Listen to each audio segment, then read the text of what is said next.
Do I sound good? Do I even need to do anything? I don't know. And then I like to yell. What about me? What about me and the varying degrees of anger I experience? Talking about dogs' heads splitting in half. There we go. Yeah, get cozy.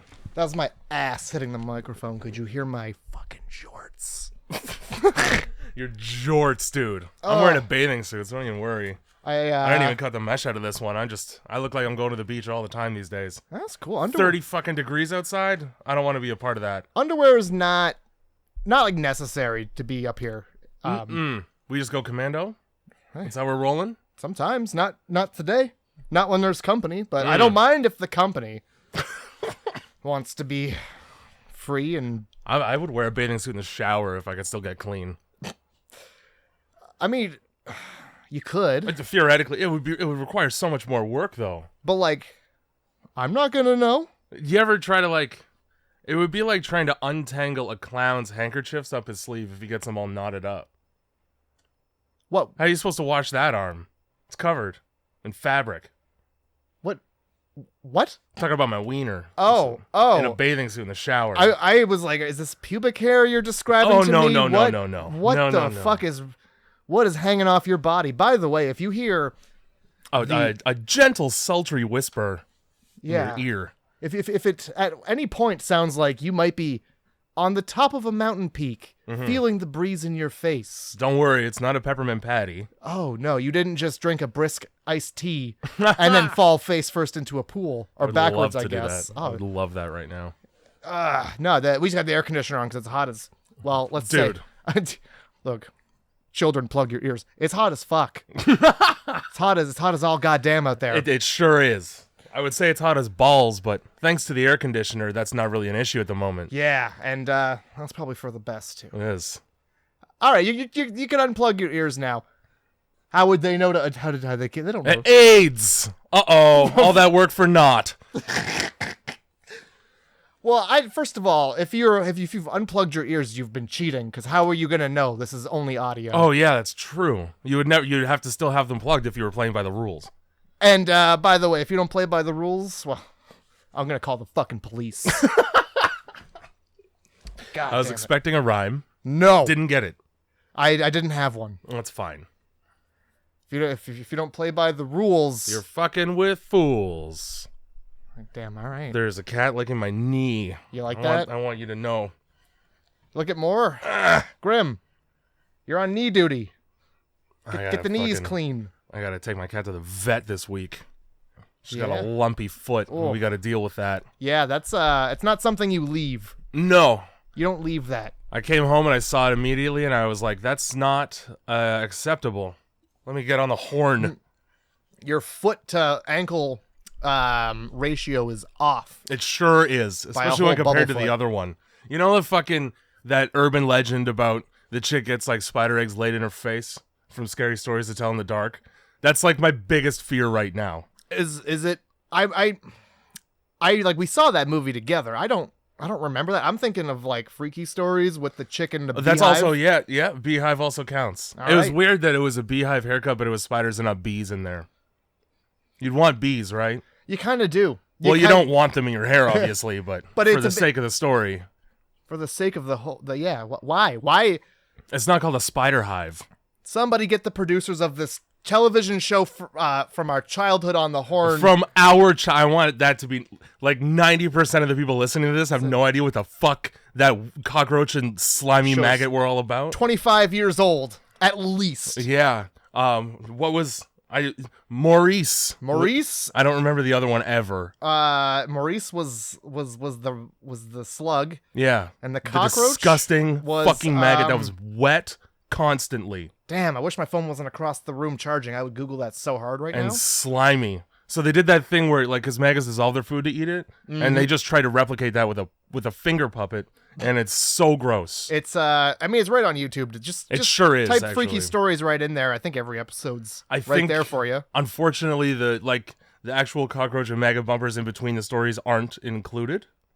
Oh yeah, I which is a bummer because it's like my favorite part. That's like the only. I mean, when you see the reruns, you're like, I don't give a shit about these fucking freaky stories. No. I want to see the chemistry of a cockroach and a maggot who live in a diner. Two individuals that would never get along in practice. Oh, yeah. Oh, boy. It's kill or be killed out there, man. You put those two in a room together, and they're riffing, and they're spitting, and they're joking, and they're joshing. And they get upset when the lights are turned on. Yeah, as they should. Because that's when they get... I think one gets, like, smushed at some point. Probably. Whose diner has cockroaches and maggots on the counter all night, like security guards? Just fucking yucking it up, telling a couple freaky stories to kids. Favorite one. This guy goes over to this old lady's house to clean periodically, and she rewards him in tips that are just a bowl of mixed nuts. Oh. And she talks about he keeps talking about how good the mixed nuts are. And then eventually she just laughs at him and goes, yeah, I mean, they're chocolate covered, but I don't have any teeth, so I just suck the chocolate off them and put them back. I had forgotten all about that one. You can pull all my teeth out and replace them with prosthetics. There's the one where he's like rolling the carpet in the house, and he's like, I dropped my cigarettes. Let me just smash this lump with a hammer. And it's, what is this, like a cat? It's a hamster. It's a hamster, yeah. Or like the one where the dude goes to the motel and the bed is like massaging him. And he's like, I didn't put any money in. Bugs. Just bugs. Bugs. Although, that's better than a body. I'll take that. Really? Yeah. That one's up for grabs for you? Put it in the mattress. I mean, I don't got to know what's there. It's not moving around. Well, that depends on if it's dead or not. What if it's just a live person in there? What if it's the owner of the hotel? Okay, well, that's different. You know? I was thinking a corpse. You're What's thinking tickling my butthole? A pervert. Yeah, exactly. A perverted man. No, you're right. 13 cameras. God damn. By the way, this is Grindhouse Movie Club. It sure is. You probably forgot about it. I don't know how you possibly could have. I mean, yeah, it's probably the best way to listen to two guys talk about horror movies besides going on YouTube and watching any other dicks. Yeah, fuck everybody else. They don't talk about horror movies the way we do. No. We only talk about ones that involve dead dogs. It's a real running theme here on this podcast. I don't even think about it, really. It's like 3 movies in a row where there's been dead fucking dogs. At least one. Spoiler alert. Yeah. By the way, thanks, Andrew, for making the music. And it's going real great on the uploaded episodes of the podcast that you can now watch on Matt's YouTube channel. And I mean, there's also just a YouTube channel for the podcast. If you don't want to fuck around with my YouTube channel, I just made one. And you know what they say about your YouTube channel. It's not Dare Matt G. It's not. Oh. And boy, oh boy, have I gotten one comment about that. It's boy, oh boy, the heat has turned up to 2. One more than one. It's not very warm on the channel. Go to grindhousemovie.club, and I've provided you with links. Oh man, to literally to everywhere, and it's sick. It's so accessible and easy. Yeah, you know what you're not gonna get? A request to donate money. Yeah, no, we don't want it. We're not Wikipediaing it up in here. I'm so fucking shocked I got that right on the first try. I thought I was gonna fuck that word I just invented right up. You know what? It's the first time I've ever heard that word before, so you could have fucked it up and I wouldn't have known. I was been like, yeah, fuck Wikipedia. They're not getting my $2. I don't care who's giving them $2. Not me. $2 for the price of a coffee. Let me read this article to make sure I don't have this wiener disease. For the price of a coffee a day, you can make sure that Sarah McLachlan needs to get a new career. I like the coffee though, because she does the shelter dog commercials. Yeah, oh, absolutely, she does. I would prefer to have the coffees myself. I'll take a shelter animal too. Both. Why am I gonna buy 2 coffees a day when I only need one, Sarah? Fucking Sarah. God damn it, Sarah. In the arms of an angel, Sarah. McLachlan. Oh, what kind of last name is that to have? Sounds like a gun being unloaded. Yeah. Getting that last round out of the chamber. Yeah, McLachlan. It's almost like a bullet rifle. Anyway, grindhousemovie.club is the website. It sure is. There, all the plugs are in, and we're good. And I mean, we're good. I mean, it's fine. I'd like to look to make sure the program is still working. because it's very important. Yeah, it's almost pivotal. Yeah. To this whole process to have Audacity work. Yeah, that's right. We use Audacity. Welcome to Behind the Curtain. Yeah, just pull that back and you're going to see the wizard. And the wizard's wizard. The wizard's lizard. And heaven forbid you see that wizard's hat. He's uncircumcised. Jizzard. All right, well. Yeah, had to say it. Had to say the word that was dancing around in my head like a sugar plum fairy. The jizz wizard. Disgusting. Yep. Well, he's washing that robe every day. Well, he better. The second he doesn't, it just gets real stiff. Ugh. And that sugar plum fairy. Ugh. I don't care for that either. No. That's how you get bugs on you. Yeah, bugs and also wizard cum. So, what movie did we do this week? Matt, this week we did a classic film. We did a classic film that was not the remake. That's true. I found actually interesting thing I figured out as I was watching this. First of all, the movie is called The Thing. It's from 1982. John Carpenter, Kurt Russell, and some of the best practical effects to ever exist in an 80s movie. I don't give a shit what anybody says. Yeah, we got Kurt Russell. You know who else we have? Wilford Brimley. Wilford, Mr. Diabetes himself, Brimley. And you're gonna notice that this must have been before he had diabetes, because he looks great by comparison. I did not recognize him until I Googled it. No, not at all. I saw the title card with his name, and I was like, who the fuck is he in this movie? The Thing? I was going to say, he must be the blobby bit. Oh my god. No, he looks great. His mustache is not at full mast. Mr. Diabetes. Mm-hmm. He's the doctor, right? Yeah. He's got a fucking He's nose one of ring. them. That's the problem with this movie. There's like 4 fucking doctors. Who's got the nose ring? One of them's got a nose ring, and I thought he was hella chill. Not one of the black characters? I thought it was Null's the guy that's on the roller skates all the time. It's one of the doctors. I'm not sure. It's hella cool. Describe to me how he dies in this movie. I don't know.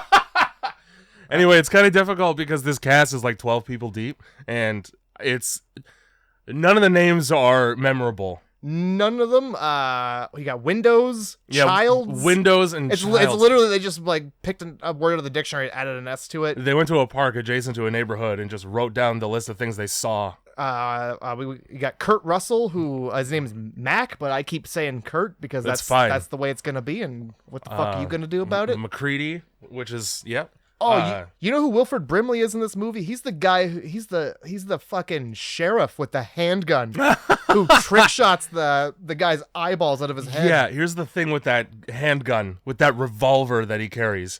You have 17 flamethrowers and like 5 shotguns in this place, and you're gonna rock a 6-shooter like that? He's a cowboy with it on your belt, with a big iron on his hip. Hey man, he's the new sheriff. There is a guy in this, I need you to know, in this movie whose name is Fuchs, but let's be honest, it's Fucks. It's Fucks, and I wrote down Fucks every time. Good, this guy fucks. Fuchs, I don't care how German you are. That's Fucks. And now, I didn't get a chance to rewatch this movie again, so yeah. I'm totally going off my notes and my love for things. All things. I read like the first 10 that I wrote down, and it immediately jogged my memory, so we're good. All right, good, because I just, I have no fucking idea because I was probably stoned. So Wilford Brimley, as I was looking it up, is Dr. Blair.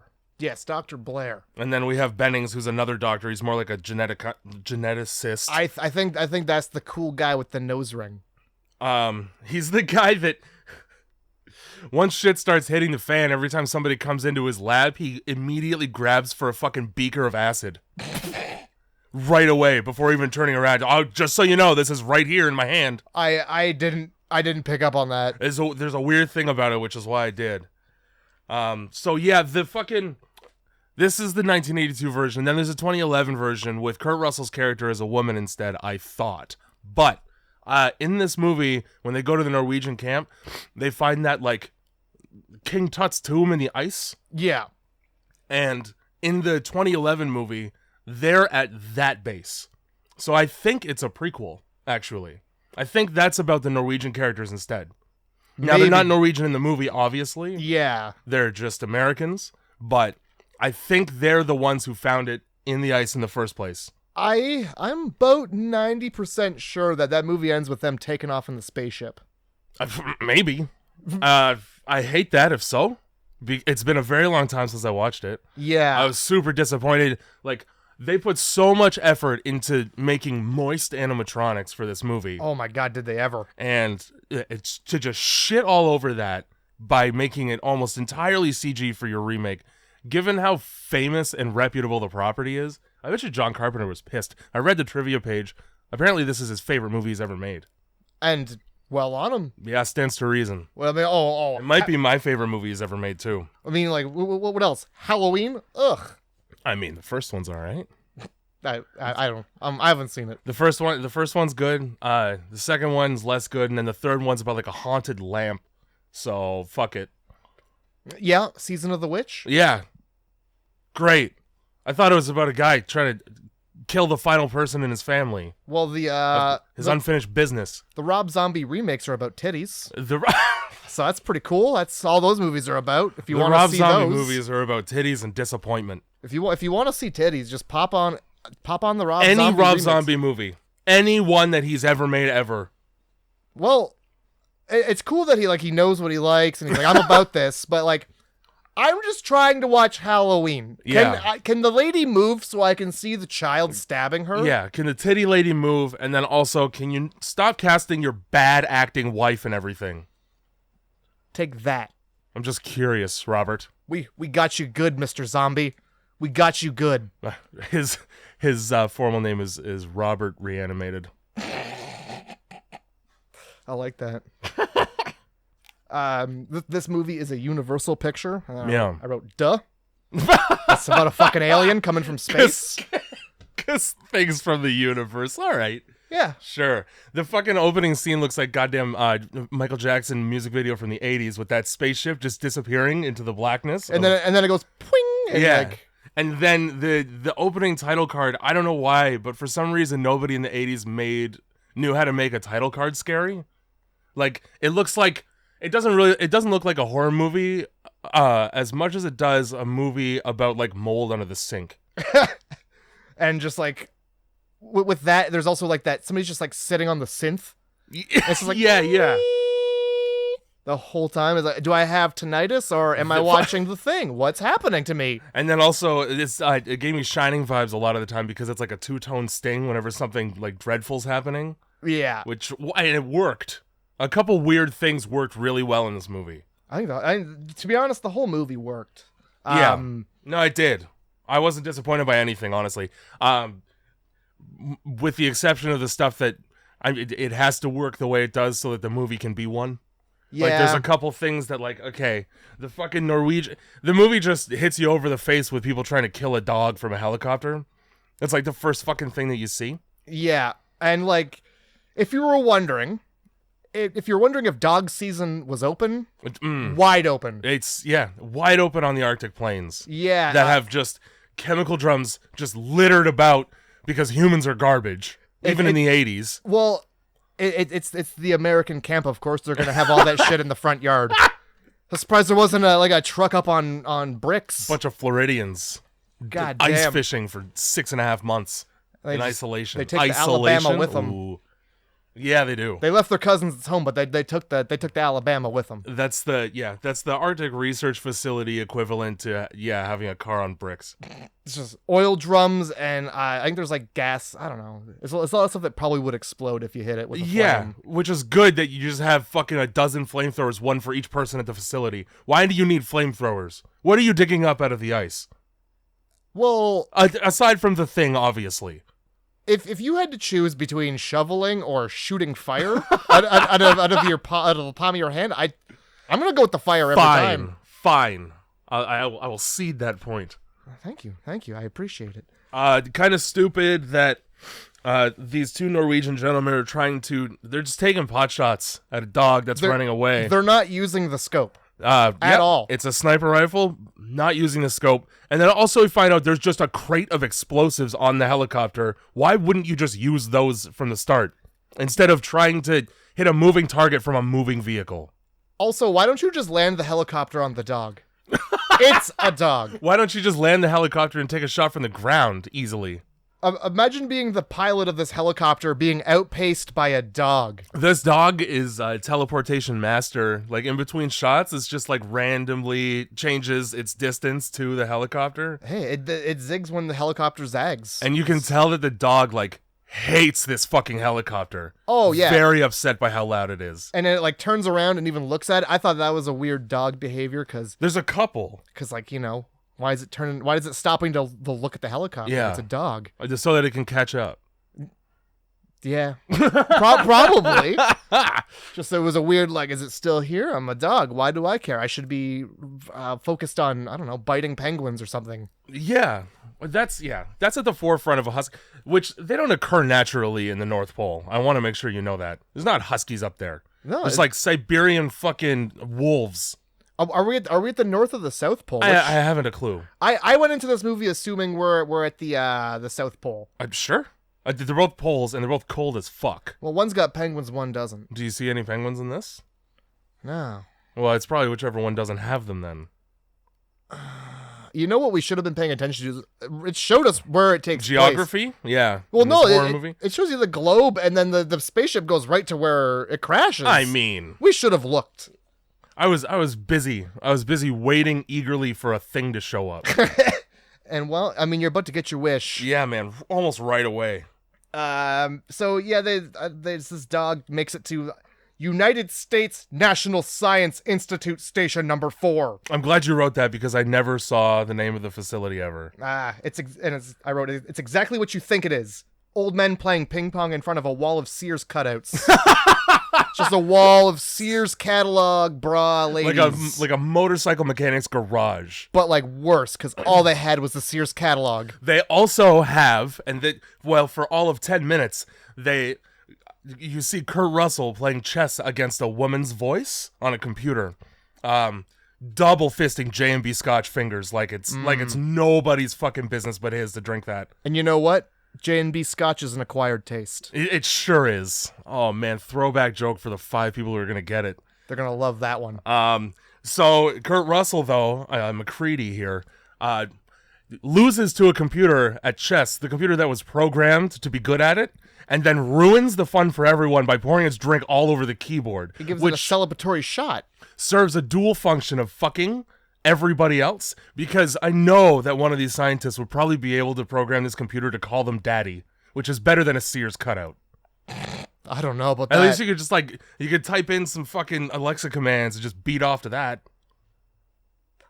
Would you want to, though? I mean, I'm not saying it doesn't happen. Insert your thumb drive.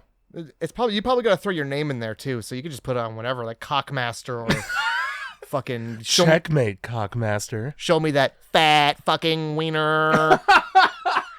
Oh yeah. You have so much time. You can rip off to that. You could exactly like a Beyblade. Oh, bang one right out. Pull it. You don't right see off. Anybody else ever use this computer too. It's probably Kurt Russell's private time. Yeah. Well, I mean, he also just ruins it, so nobody can use it. Exactly. Why would you do that? I just want to also point out this movie is facilitated by the fact that Americans are trigger happy. Because when a dog shows up and it's followed by 2 men in a helicopter who speak a different language, and one of them gets out, blows up the helicopter by mistake, accidentally killing his coworker. Yeah, hold on. We're not just gonna graze over how the Norwegians, they let fucking Mr. Bean fly their goddamn helicopter. He sucks at flying helicopters, and his friend sucks at throwing grenades away from him. The fucking Mr. Bean of Norway here pulls a grenade out, and on the toss, lets it go behind him. At the apex, yeah. And then digs for it. Instead of just running far away. Yeah. What are you going to do once you find it? Yeah. Hope that you find it fast enough to throw it again, get 5 feet away so that you're killed by shrapnel instead. Yeah, no. We get the silliest Billy here. Just ruins the helicopter, and then the other guy, he's like still chasing the dog and like shooting at it. I feel like I don't speak Norwegian, but he says a bunch of shit. He does. Like I feel like he's trying to explain to them in like the best way he can, just bad dog. That's my whole point. So if somebody's firing a sniper rifle over my head at a dog and not hitting me at all, accidentally tagging somebody in the leg, my first thought isn't going to be, he's the problem. My first thought's going to be, what the fuck's up with this dog? Why are we so ed up about this? You blew up a helicopter because of this dog. I'm not going to hang out with it. And so fucking Clark, the bearded guy, he just goes, what's this, a dog? Oh, my favorite. I'm going to ignore the whole situation so that I can touch it. Yeah, let me bring this dog inside where it can be on the table. Yeah. Like an asshole. Or under it. And just traipse around mysteriously, saying and doing nothing a dog does. Yeah, like it's looking for its wallet and keys. Like he's trying to figure out what room his jacket's in. Fuck just sake. Walking around looking at shit. So that was one of the things that it's incredibly difficult to make a husky creepy. But when it's just like freely roaming around the place, and there's a scene of it where it's near the dog pen where it pokes its head through a door so fucking slowly, and then it just walks slowly and quietly, and that was unnerving as fuck. Oh yeah, good job, John Carpenter. You did something I thought was impossible. Before we go any further, do you have any? Do you have your 2 sentences? I do actually. I do. Let me just go through my pages upon pages of notes about this 2-hour movie. Perfect. And while you do that, I'll give you mine. Yep. Among Us, but with fucking knobby spider dickheads. Who's the imposter? If Among Us had things shooting out of people and people turning into shit, yeah, you'd be watching fucking PewDiePie fumble around in that game. Calling somebody the N-word. Unfortunately. Wow, yeah. You know? He did do that. At least once. PewDiePie said the N-word. And so did Ninja. Oh, 2 of the whitest and probably guys I know. Also Shroud. I don't know who that is. I don't know. I just said a name of a streamer who's famous. Okay. My 2 sentences are right here. A bunch of know-it-all scientists pay the price for disobeying doctor-recommended quarantine. Just a facility full of anti-vaxxers. Americans don't know the Norwegian saying for bad dog. That's the other thing too. Like, I'm not gonna call all Americans self-centered. I know that that's not true. A lot of them are, and as such, refuse to learn a second language. Now, I would argue, if you're knowingly sharing an area of research with another country, and they're just an hour up the road, you might want to learn how to communicate with them. Yeah, in case your place burns down. On the off chance, a devil dog shows up on your property. Yeah, a Yeti just pokes his head in. Yeah, you might want to be able to make a phone call to somebody. Yeah, instead of not being able to contact anyone. Windows' whole job is to communicate via radio, and he's just like, nah, I can't. I really love, and like the oldest white man who could never fucking operate that shit's like, come on! Yeah. Contact somebody! Because that's how to get a piece of broken technology working, is to yell at the person who can't fix it. I want to say hi to my neighbor, you dick! So, we got a little ahead of ourselves. Oh, that's fine. I don't give a shit. You know. So fucking Silly Billy blows up the helicopter. Silly Billy. And then, more like Silly Varg. Yeah. What's that? I just picked a Norwegian name. Nice. I call them Ouija's for a little bit there. Ouija's, dude. That's got to be racist to somebody. Ghosts? Mario's brother? Italians. Oh, yeah, there it is. Oh, boy. Ouija's. I'm sorry, Italians, but these Ouija's aren't... they weren't fast enough, and they lost their dog. I will say Dr. Blair fires one shot out of that 6-shooter and just right in the eye perfectly. Oh, yeah. By the way, these guys are wearing the chillest sunglasses. They're the fucking futuristic. No, they're like the ones that the people wear that are made of like bone, and it's just like a slot. Because it cuts the glare of the sun down by like 1 billion %. Yeah, well, you want that in the place where like snow blindness happens to you just when you go outside once. I get snow blindness on a day like this. Yeah, where the sun is just real bright. Yeah, it just exists. There doesn't have to be snow. I forgot where. When Kurt Russell comes out, he's still fucking hugging that bottle. Oh, yeah. Like, he's not sharing with anyone. Yeah, he pokes his head out of his, like, cabin and, like, looks around for some shit. J&B Scotch is not the hill to die on when it comes to sharing. No. And I tell you why. You can just have that to yourself because it's disgusting and nobody else wants it. Yeah, it's like the thing that you bring to a party and you offer to people and they politely go, I gotta drive. Sorry. And then they just don't. Yeah. And like they stay over anyway. And then later you see them with a beer and you're like, oh, dude, you're drinking. And you're like, oh, J&B? Yeah, sure. I'm going to chase that with everything in the house. I'm going to chase that for an hour. I'm going to chase that with a bullet. I'll chase it. I'm going to start the race with a bullet. Oh, shit. And then end it with the same bullet. You won. I'm not even going to try. So, oh yeah, I just wrote a lot about how this dude was like fucking Mr. Bean. Yep, because it's a Mr. Bean move to just like conveniently forget about all of the fucking frag grenades you have in your helicopter too. Yeah, it is. I don't know why they just weren't winging grenades the whole time. They had enough of them. So yeah, fucking Wilford Brimley, the Western cowboy, like Pope, he shoots the dude's eye out. He just busts a window out, so he damages the facility. It just lets the heat out. Oh boy, yeah. Now they're paying to heat the outside, which is some bullshit. Unbelievable. He's old enough to like have said that to his own children. He should absolutely know better. Yeah. Yeah. He fucking shoots that guy's eye out right in like right in the slot too. Yeah, perfectly. And at that point, that old white man fucked them. He fucked.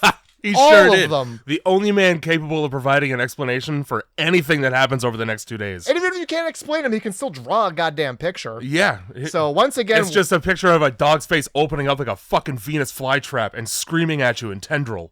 And I would go, yeah, we should probably kill that then, huh? That's what that is? Well, why didn't you just say that, you Ouija? Yeah. Also, here's the other thing. You're putting that shit in the kennel with the other dogs? What if it's got an infection? What if it's got kennel cough? It literally has something way worse than that, Jay. Exactly. It's a bad choice. It shoots goo. It does. It shoots goo and feelers like a sea urchin trying to bang. So, well, once again, old white man fucks everything up for everybody. Yeah, figures. Ruins it. And this is what I mean. Like, if you just put that gun down and tried to say 2 words, the entire movie could have been avoided. We're like, hey Ouija, what's up? And he'd be like, just point at that and fucking you make the gun symbol to your own temple, and I'm gonna know immediately. I get close to that dog, I'm gonna want to kill myself. All right. Fucking give that dog a kiss. Find out. Give it a smooch right on its wet nose. Yeah. There's something wet, but it's not the nose. It's everything else. Oh god, I'm still picturing the dog slowly like going into the room, but it's like that. Yeah. It reminds me of the let me do it for you. I don't know what that is. Oh, it's like it's like an animation of a dog with a really long snout. It's like a wiener dog, and somebody's trying to reach the last chip in the bottom of the Pringles, and it's just like, let me do it, and then it goes in, but it's like a real far way to go. See, I was too busy noticing that the dog doesn't blink or pant. Hey. Ever. And when they put it in the fucking kennel, it just sits in the dead center, staring forward. And all the other dogs just give it a wide berth? Yep. Well, and they get very upset when it starts to move at all. It's because it's not a dog. No, and Clark is like, he's trying to be Caesar Milan out here, and he doesn't notice, hey, this one dog is acting weird, and so are all of my other dogs. Nah. He's like, all right, go have fun with your friends. I'll be over Caesar here. Milan for all of like 5 seconds. He puts the dog in the building and then just is like, whatever. He just fucks right off until it gets so loud in there because dogs are being murdered. No, I mean like the whole movie, he just brings the dog into the building and then where is he? Yeah, he's busy being skeptical of everybody else. The dog literally gets up on the table. Where the fuck is Clark?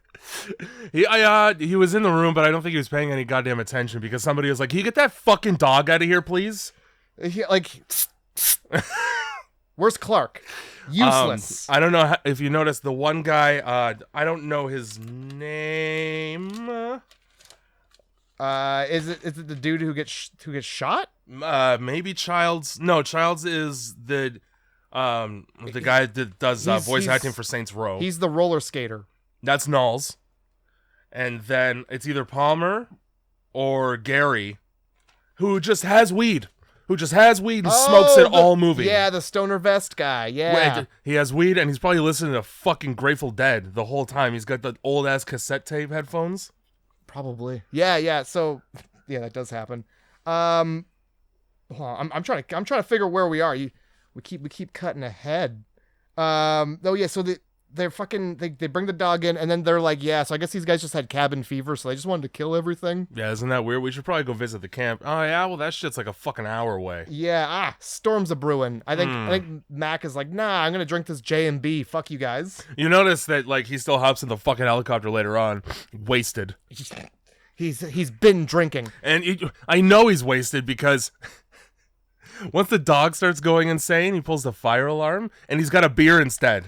Where'd that scotch go, Mac? It was like half full when you were playing chess. Yeah, and then he well, yeah, he does. He flies the helicopter. These guys piss drunk. Oh my! After being goaded into it too, he didn't wanna. No, they don't give a shit about drinking and driving, flying a helicopter. Good on this dude's like fucking Goose. I'm just trying to think of people who fly. I thought he's either Tom Cruise, Sully. Yeah, okay. That dude hit a bird. That's pretty cool. Knowles is the cook. Okay. Progressive to make one of the two black people in the movie the help. He's on roller skates, though. Yeah. Makes it better. He listens to super loud music, so this guy who got shot in the leg. Oh, by the way, yeah, when they check on that guy for all of 3 seconds, they just give him the scotch bottle. That's it. They give him the scotch bottle. I don't know if they bandage fuck all, and he's just fine. He's walking fine. Bullet wound in his goddamn leg. He was barely Wong. No big. Asks Knowles to turn his fucking boombox down that he's got in the kitchen, and Knowles goes over and looks at it for a second and changes nothing. He puts his hand as close to the volume knob as you can get without doing anything. And just then in case he's watching, you know? There's a shot of you have Windows. This is his name, and he's trying to contact people, but he's got sunglasses on and like cans. Mm-hmm. So I was like, oh, cool. There's a radio DJ. He's about to play some fucking cool music, but no, it turns out he's just desperately calling for help. For what listener? Oh, like I figured he was like going on the PA system, like, all right, everybody, here's one to get you dancing close together. Just kidding, we're all guys. Yeah, that wouldn't get annoying after a week. Well, I don't know, but no, he was just, just desperately trying to contact anybody. Because, murders occurred. We got some dead Ouijas. Yeah, we can't have those. We need somebody who's going to do our plumbing now? And then this is where, the old white guy comes in. He's like, hey! The fucking dog that I hate? No, this is him just being come on, let's go. Dr. Blair being like, listen. Contact people. What are you doing? Have you taken your fucking insulin today, Windows? I couldn't have been any clearer in the commercial. I have it. Diabetes. That's why they chose him. He looks like he is diabetes by the time he does those commercials. Hey, diabetes doesn't choose you. You choose diabetes. You choose. What about type 2? I think it's hereditary. You can. One of those types is hereditary. I don't know. You can kick it. You can kick it. Yeah. I don't want to kick it with diabetes. Feels like a selfish friend. Saw a picture. It was like somebody like throwing out a box of needles and like, I'm finally quitting diabetes. So yeah, this is where we get the fucking dude lighting up a joint, and not giving a shit about anybody's opinions about it. Who are they gonna call? Certainly not Ghostbusters. By the time anybody gets there, he's gonna have finished the joint. Yeah, and you got a wide open busted window, so it's gonna air out. Oh yeah, he's gonna crotch that roach, and you're not gonna fucking, you're gonna have no idea. It's very professional behavior at a research base.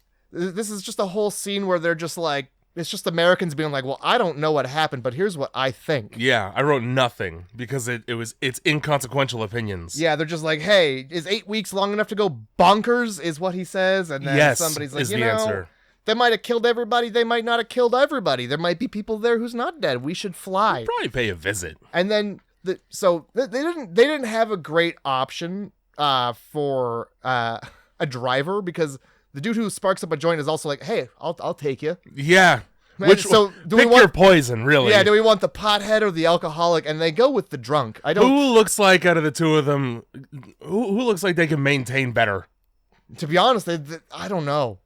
They seem pretty neck and neck. You get lowered reflexes or lowered reflexes. Really, those are your two options, and it's just about severity. You want the guy with the flamethrower or the I don't know, the other guy. Put it this way, like, how fast do you want to get there and back? Because one of them is really gonna motor. And the other one's gonna take his sweet time, but you also probably won't crash. Yeah. Slow and steady, or... There's no ride programs in the sky. Oh, yeah. Hey, land. No. I'm good. I'm gonna go this way. Try and follow me. What's this, a mountain peak? Land. Nah, I'm going up. The exact opposite of what you said. Fuck. Just being a badass in the sky. Yeah, you can just game the system that way. That the helicopter is the fucking secret. That's it. To never getting a DUI. We're gonna need you to land. And you just middle finger out the window. Yeah. Take that shit, cops. Fucking hit a bird. Sully it right up. What I So now we're off to the Norwegian camp. Yeah, and what I noticed during this scene is that everybody, when they show up to this Norwegian camp that's half torched, mangled, and has a dead man with his throat and wrist cut, and the blood froze before it hit the ground, everybody really seems to be behaving like this shit happens all the time. Nobody is like, ah! Everybody's just walking around like, there's a body over there, just heads up. Yeah, oh yeah, it's just a man who slit both his wrists, his throat, and his head wide open. Yeah. How did you do all four of those things? Yeah, it's fucking wild. I only know of one person who's ever done that, and it's the original vocalist from Mayhem. Hey. Wow. He cut both his wrists and his throat, and then he blew his head off with a shotgun. I mean, you could have done either. Like, you could just done one of those. Well, a shotgun, that's gonna do it. Yeah, you don't gotta do the rest. That like, in itself, kind of slits your throat in a way. It slits kind of the top part of your head off of your throat. It sure does. Either way, your throat's gonna end up open. So, to add to your point about how ignorant most Americans are... Fucking Kurt Russell strolls into this place. Hey, Swedens! Oh, no, I missed that. A, again. Oh, no, I didn't miss it. Norwegians. I do remember him say that, yeah. And B, Swedish. First of not only that, he got corrected already. Yeah, he did. And he just goes with, you're Swedish. Fuck it. He barely says that. You're Swedens. You goddamn Swedens. Yeah, You think like white on white racism doesn't exist, and then somebody calls Swedish people Swedens and Ouija's, all right? It's the German in me. I can't help it. So they walk up to a door with a bloody axe in it, and don't turn around. Nah, I don't know what your problem is. Let's poke the head right in there. Yeah, let's go in this room. I'm sure it's fine in there. Fucking... The way somebody was either trying to get in or stop something from getting in. Or it's inside of them and it's gotten out. Yeah. There's a whole lot of ins and outs here. Yeah. They discuss none of that, though. At some point, I think there's there's a trail of frozen blood, and what I wrote is every blood trail is a two-way street. Because it's either coming from him or going to him. I don't know. Which would you prefer? Coming from him, probably. Certainly don't want a bloody object moving toward you. That's horrifying. How the fuck they come across this fucking chart, like this lump of shit? Oh my god. This lump of gooey shit that I don't understand how it's still steaming. It doesn't make sense that we're in the Arctic and it's been an hour. It's probably been longer than that. Yeah. But like it's a smoldering. First of all, and not. That wasn't enough to be like, hey, let's get the fuck out of here forever. It's clearly a fucking puddle of monster. Yeah, what we're gonna do is take this helicopter and leave. Like, leave at like it. The country. Like, fire doesn't make things look like that. No. It burns things. It doesn't make it. People aren't made of plastic. They don't melt. I don't care how many fucking werfs you're flammen. I don't know what the fuck you just said. A Flammenwerfer. That's the German word for flamethrower. Love it. The German language really doesn't tiptoe around just literally mashing words together to get the meaning. You know, they're a very productive people. I respect it. I think they're just walking around trying to figure out the answer to the question that's on everybody's mind is, what the fuck is happening? I wouldn't worry about it. I'd worry about getting the fuck out of there. Nah, we're too busy collecting Norwegian papers that could have the answer. They could also be menus. We don't know. We can't read them. He's like collecting all these yellow papers. Like I'm gonna look up every single word in the Norwegian to English dictionary. I'm sure you have that dictionary. We're gonna figure this out. Well, they don't exactly because they tried. They probably would have used it. They tried to say bad dog. So that just didn't. Yeah. Just or like, how are you not? Just because Windows can't call out, you're saying that there's no. And I mean, I guess it's a storm, so fine.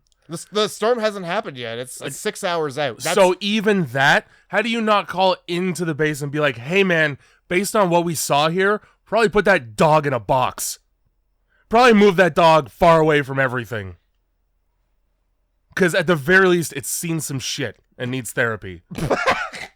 Yeah, we don't want this dog corrupting the others with its negative thoughts. It's gonna have a fucking Vietnam flashback and end up stabbing dogs in the night. It's like that that episode of the IT Crowd where they let the goth out of the back room and they're like, "Oh shit, you let him out," and then they walk in and he's like whispering to the other guy about how he should kill himself. I never gave that show a chance. Based on that, though, I might. It's very good. The problem is I got a real issue with Richard Iowati's face. That's fine. You got Noel Fielding right there, and he's great. Why does his hair look like a lampshade? Because he's a vampire man. Fair enough. I don't know what to tell you. He's a vampire man is an acceptable answer to that. I can't get over how this pile of people is clearly so casual about. Oh, what's that pile of people? Huh. Weird. And Mondays, right? Like they're looking at it and nobody's like, well, I get why they burned this. I completely understand. This is a horrible thing. No, let's scoop it up. Let's bring it home. Let's show everybody the fucked up thing. Oh, dear God.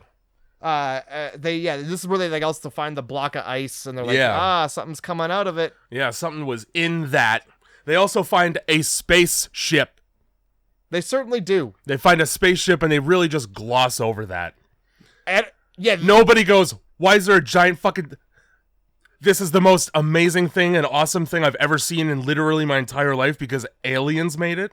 Does anybody even go, nobody even goes back to the base and goes, we saw a spaceship, guys. They just fucking rappel down for like 30 seconds to get a good look at the metals. So I got a question for you. They rappel down, like, real far to this spaceship. Yeah. And then they go back up. Yeah. And then they find the spot where they cut the alien out of way the fuck up, up top on the ice. That's right. What's up with that? Well, why wasn't it not right there? The theory presented by the movie was that it was trying to escape its own ship or find food and froze in the ice. Took a nap. Okay. You know? All right. And I'm going to go with it because he wrote it in there. Like, that's the thing about this movie as well. It's pretty fucking airtight. Like, there are some discrepancies here and there, but for the most part, like, confusing things generally get addressed through dialogue, which is nice.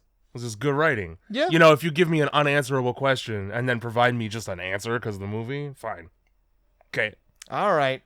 I'll let it slide. Mm-hmm. I will let it slide. I wouldn't have had they not addressed it in the movie. All right. So yeah, they bring this fucking pile of people back. Yeah. The dog's on the goddamn table. This is what I'm talking about. That's not enough. You can't put two and two together like, oh, this is where the dog came from. And the dog's looking and going, huh, Steve. What the fuck happened to Steve? Is that my dick in there? Fuck my dick and balls. Okay, so all right. I have a. All right, here we go. Here's my question. Yeah. All right, so the alien. Here's how the fuck does it work? Is it digesting bodies and then becoming them, or is it multiplying? Why are there so many goddamn aliens? So they do the microscope thing, right? And also they mention it when the guy's head comes off and becomes a spider. It replicates in order to blend in and continue to survive, but it can also separate itself. So it's like molecular in nature. Okay. So it has individual sentience in its cells. All right, so because it starts off as one dog alien, and then all of a sudden they're everybody's. I don't remember if you saw the computer simulation of what the cells do that looked like fucking Space Invaders. No, I was too busy watching an old man with a nose ring play fucking asteroids. Play asteroids. Exactly what the fuck it is. Yup. The media in this movie is kind of funny because you can tell, like, when they put that program together, they had no idea what the fuck computers were, how they worked. Oh, especially when it comes to, like, analyzing, like, biological material. And somebody was definitely like, no, nobody's gonna fucking know. Also, that's what it looks like. Absolutely. It must look exactly like that. This is what it would look like, and the audience will accept that, and if not, they will fucking die. Well, in 1982, the audience will accept that because computers were still the size, for the most part anyway, for personal use, of a bank vault that you needed to have in your house to get it to work. Yeah, and also nobody had one. No, it's 1982. They were used for like data entry. And Bill Gates would fist himself, probably. But he'd felch, because it's a mouse, get it? I don't like it. No, you don't need to. I don't like it at all. Yeah. All right, fine. I'm gonna let it slide. You know? So at one point, somebody's like, oh, whatever the fuck this is, there's a human face right in there. Yeah, there's like a couple. Like, look at it. It's like two faces slowly melting together and frozen in time like that. Hey, man, that literally has never happened in the natural world, not once. Boy, that guy was fucking ugly. Wow.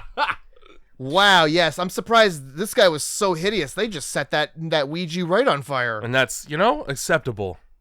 So I think somebody's just like, Blair, autopsy this thing, you shithead. Yeah, cut that fucking thing wide open, and you old fuck. He goes right to it. Yeah. It's like the most interested he's been in anything in this movie. The dog's looking. Kurt's looking. Yeah. Windows is asleep. And... Oh, right. This is where the old man comes in and just like cranks the volume, and he's like, "Are you contacting people? I've been asking you all day to do this thing. You've told me you can't." Hey, I don't know if you noticed, but I'm literally sitting here trying to do it. Did you brush the snow off the thing? Did you? Did you blow in the cartridge? God. Yeah. It's really not really a consequential scene at all, but like. That's just a thing that happens. He assaults this man's ears. Yeah, it's like fucking, it's relationship building. I guess to indicate that tensions are high. But then also they needed a reason to explain to the audience that they can't call out to anyone, right? So isolation. We're alone. Just a reminder, the radios are fucked. They are. Somebody must have said it because I put quotations around it. Well, there's nothing wrong with this Norwegian. Did you look? Were you just feeling around with your eyes closed? It must have been in reference to the guy that got shot dead. No, they're fucking around in the alien's guts. And he just says that. Because he's also cutting it open, and the skin kind of looks like the elastic sheet on a bed, like, the bottom sheet that nobody ever uses. And I think the reason why he said that is because all the organs were intact and they were human organs or some shit. Oh, yeah, I mean, at that aspect, sure, there's nothing wrong with him. He's only just a pile of arms and legs with faces. Well, there's nothing wrong with him on the inside where the guts are. Yeah. It's just everything else. Yeah, really, beauty is on the inside in this situation. Don't judge a horrible book by its cover. Inside, this man is beautiful. Outside, ugh. Wouldn't touch him with a 10-foot pole. Wouldn't invite him in the house. You'll touch him with a 6-inch scalpel, though, won't you, Dr. Blair?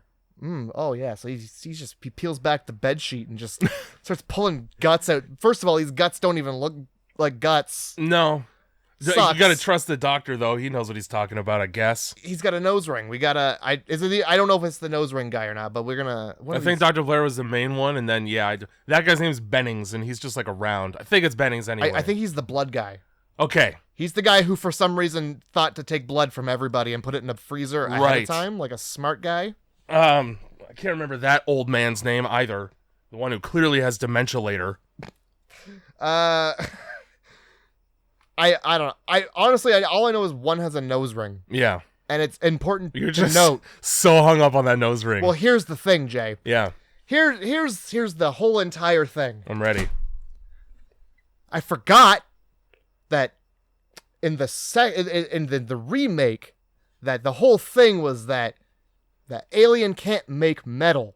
And they don't say it in this movie, but later on he doesn't have that nose ring, and guess what? Interesting. He's a fucking alien. Wish I'd a nose disc. You tried. Did I? One of my things for my themes, as soon as I was like, oh, alien, or sorry, the thing. Yeah. I was like, oh fuck, I know we're gonna be checking mouths because that was the whole part of it. They like looked for fillings in people's mouths. Right. But that's not in this fucking movie. Mm-hmm. So you get your blood test. Yeah, but you get your HIV test. But the theme was checking mouths. Checking mouths. I had the perfect movie for checking mouths. I feel like there was another thing too that was an indicator that somebody had been all thinged up. I can't remember what it was though. Was it the fact that there's like a big knobby dick spider coming out of their chest? Or what? Well, when somebody's stomach opens up like a fucking mouth, that's something. They check that mouth. Oh yeah, that's fair. All right, you know what? Fuck it. The mouth didn't really give him a choice but to check it. Oh, yeah. I mean, it opened up so wide to accept the doctor's fist. Yeah. This is exactly what I wrote. I don't care. That's what I even highlighted it. So if anybody finds this book, I'm sorry. Jail. Yeah. Right away to jail. So yeah, he's just pulling out guts. And at some point they just cut to the vest guy, and he's watching an old episode of a game show and smoking a joint. He's watching Deal or Fucking No Deal on VHS, pre-recorded. Boring. Is it Deal or No Deal? I thought so. The old version of that was the one where it's the audience, like somebody comes up, he's like, okay, you get door number 1 or 2, and I got $50 in my pocket. Which do you want? If you have a paperclip in your purse. Oh, they really complicated that show. Yeah. Oh, that's Let's Make a Deal instead? Yeah, okay, Let's Make that's a the Deal. same damn. Howie Mandel does one of them, or did. Well, he certainly doesn't touch dirty things. No. He doesn't touch anything. That's a deal he won't make. Shaking hands? No, we'll just nod at it. Yeah, I think he does fist bumps. Did you ever, did you see the America's Got Talent episode? He's the host. It's a hypnotist, and how he gets hypnotized, and then the hypnotist convinces him to go for the audience touching people. And he goes, I got PTSD from that. After I saw that footage, I had to go into therapy. So hypnotists just ruined a man's life for entertainment. Huh. Great. Thanks. And here I was thinking that hypnotism was fake and dumb. It's just suggestive. You have to be willing to go along with it. Well, here's the thing. A hypnotist tried to do that to me, and I was like, yes, let's do it. Yeah. And nothing happened. But he was also, so I'm like, this guy's bad at it, and now I gotta pretend, eh? Yeah. So I guess this is all fake. I think maybe some people end up doing that. I have heard people post-hypnotized be like, I didn't have any problem with anything he was asking me to do. I was aware that he was asking me to do things. You know, I think that's just, it makes you lay your guard down. You take like a small nap in the back of your head. Well, I didn't. And I wouldn't either. The whole time I was waiting for it to be over. This guy probably thinks he's the greatest hypnotist because you were a good actor. It went on to. Fuck's sake! I would never be able to do that. I got too big of a control issue. Like, there's no way. There was a lot of other people there, and I was like, well, I don't want this guy to feel bad about it. And also, it's fucking bullshit when they're like, well, you must not be open to it, because let me tell you. I might as well have been bent over the bed with spread wide open. I was open. I was wide open. I wanted was nothing agape. more. All right, well. Yep. That's something. That's something that happened. So is a fucking dog go in the kennel and turn into a goddamn spider monkey time? It is. It's Clark. Get this goddamn dog off the fucking... No, I guess it's under the table. It's fine. Get this mutt the fuck out of here. It walks past a man's leg and he hates it. Clark, get this shitty. I told you. The dog belongs in the kennel with We got cages for this. Oh. Let's scoot forward a little bit. Okay. I'm gonna scoot this a little forward. All right, we're good. So he's got no problem going in that fucking kennel, really. He just sits right down dead center and stares fucking just right forward like there's a steak dangling right off camera, which is, I assume, how they did that. And you know, Clark, he's such an attentive man. He yeah. definitely takes notice to how all the other dogs just go, oh, and fucking take I don't know what that is, to every side. But it's gross. Hey, this is not one of us. He doesn't. I can tell by the way that it isn't. I can't. You're going to find out real quick. Fuck. So yeah, he looks just to make sure everything's good, because when reintroducing an animal, or when just introducing an animal into a group of animals that have already established an understanding and pack mentality, especially when you're talking about snow dogs, which is what these are. That's why you have huskies in here. It's a really good idea to just leave them to their own devices and expect them not to attack the new guy. Oh yeah, no, that dogs, never happens. All dogs get along. Always. Yeah. Constantly. I've never seen two dogs fight before. I've never heard two dogs bark at each other. No, definitely not just all the time. Like it happens. I definitely didn't watch a big dog just bite a tiny little dog on my way to work one day then not know what to do about it. The owners had it under control. I was wearing my Doc Martens. I was ready to go over there and just kick a dog. Get that dog out of your mouth. That's great. That's not for eating. That dog's a dog, damn it! So anyway, it's good that Clark left after 10 seconds, because that's about how long it takes for this dog to just give up the ghost.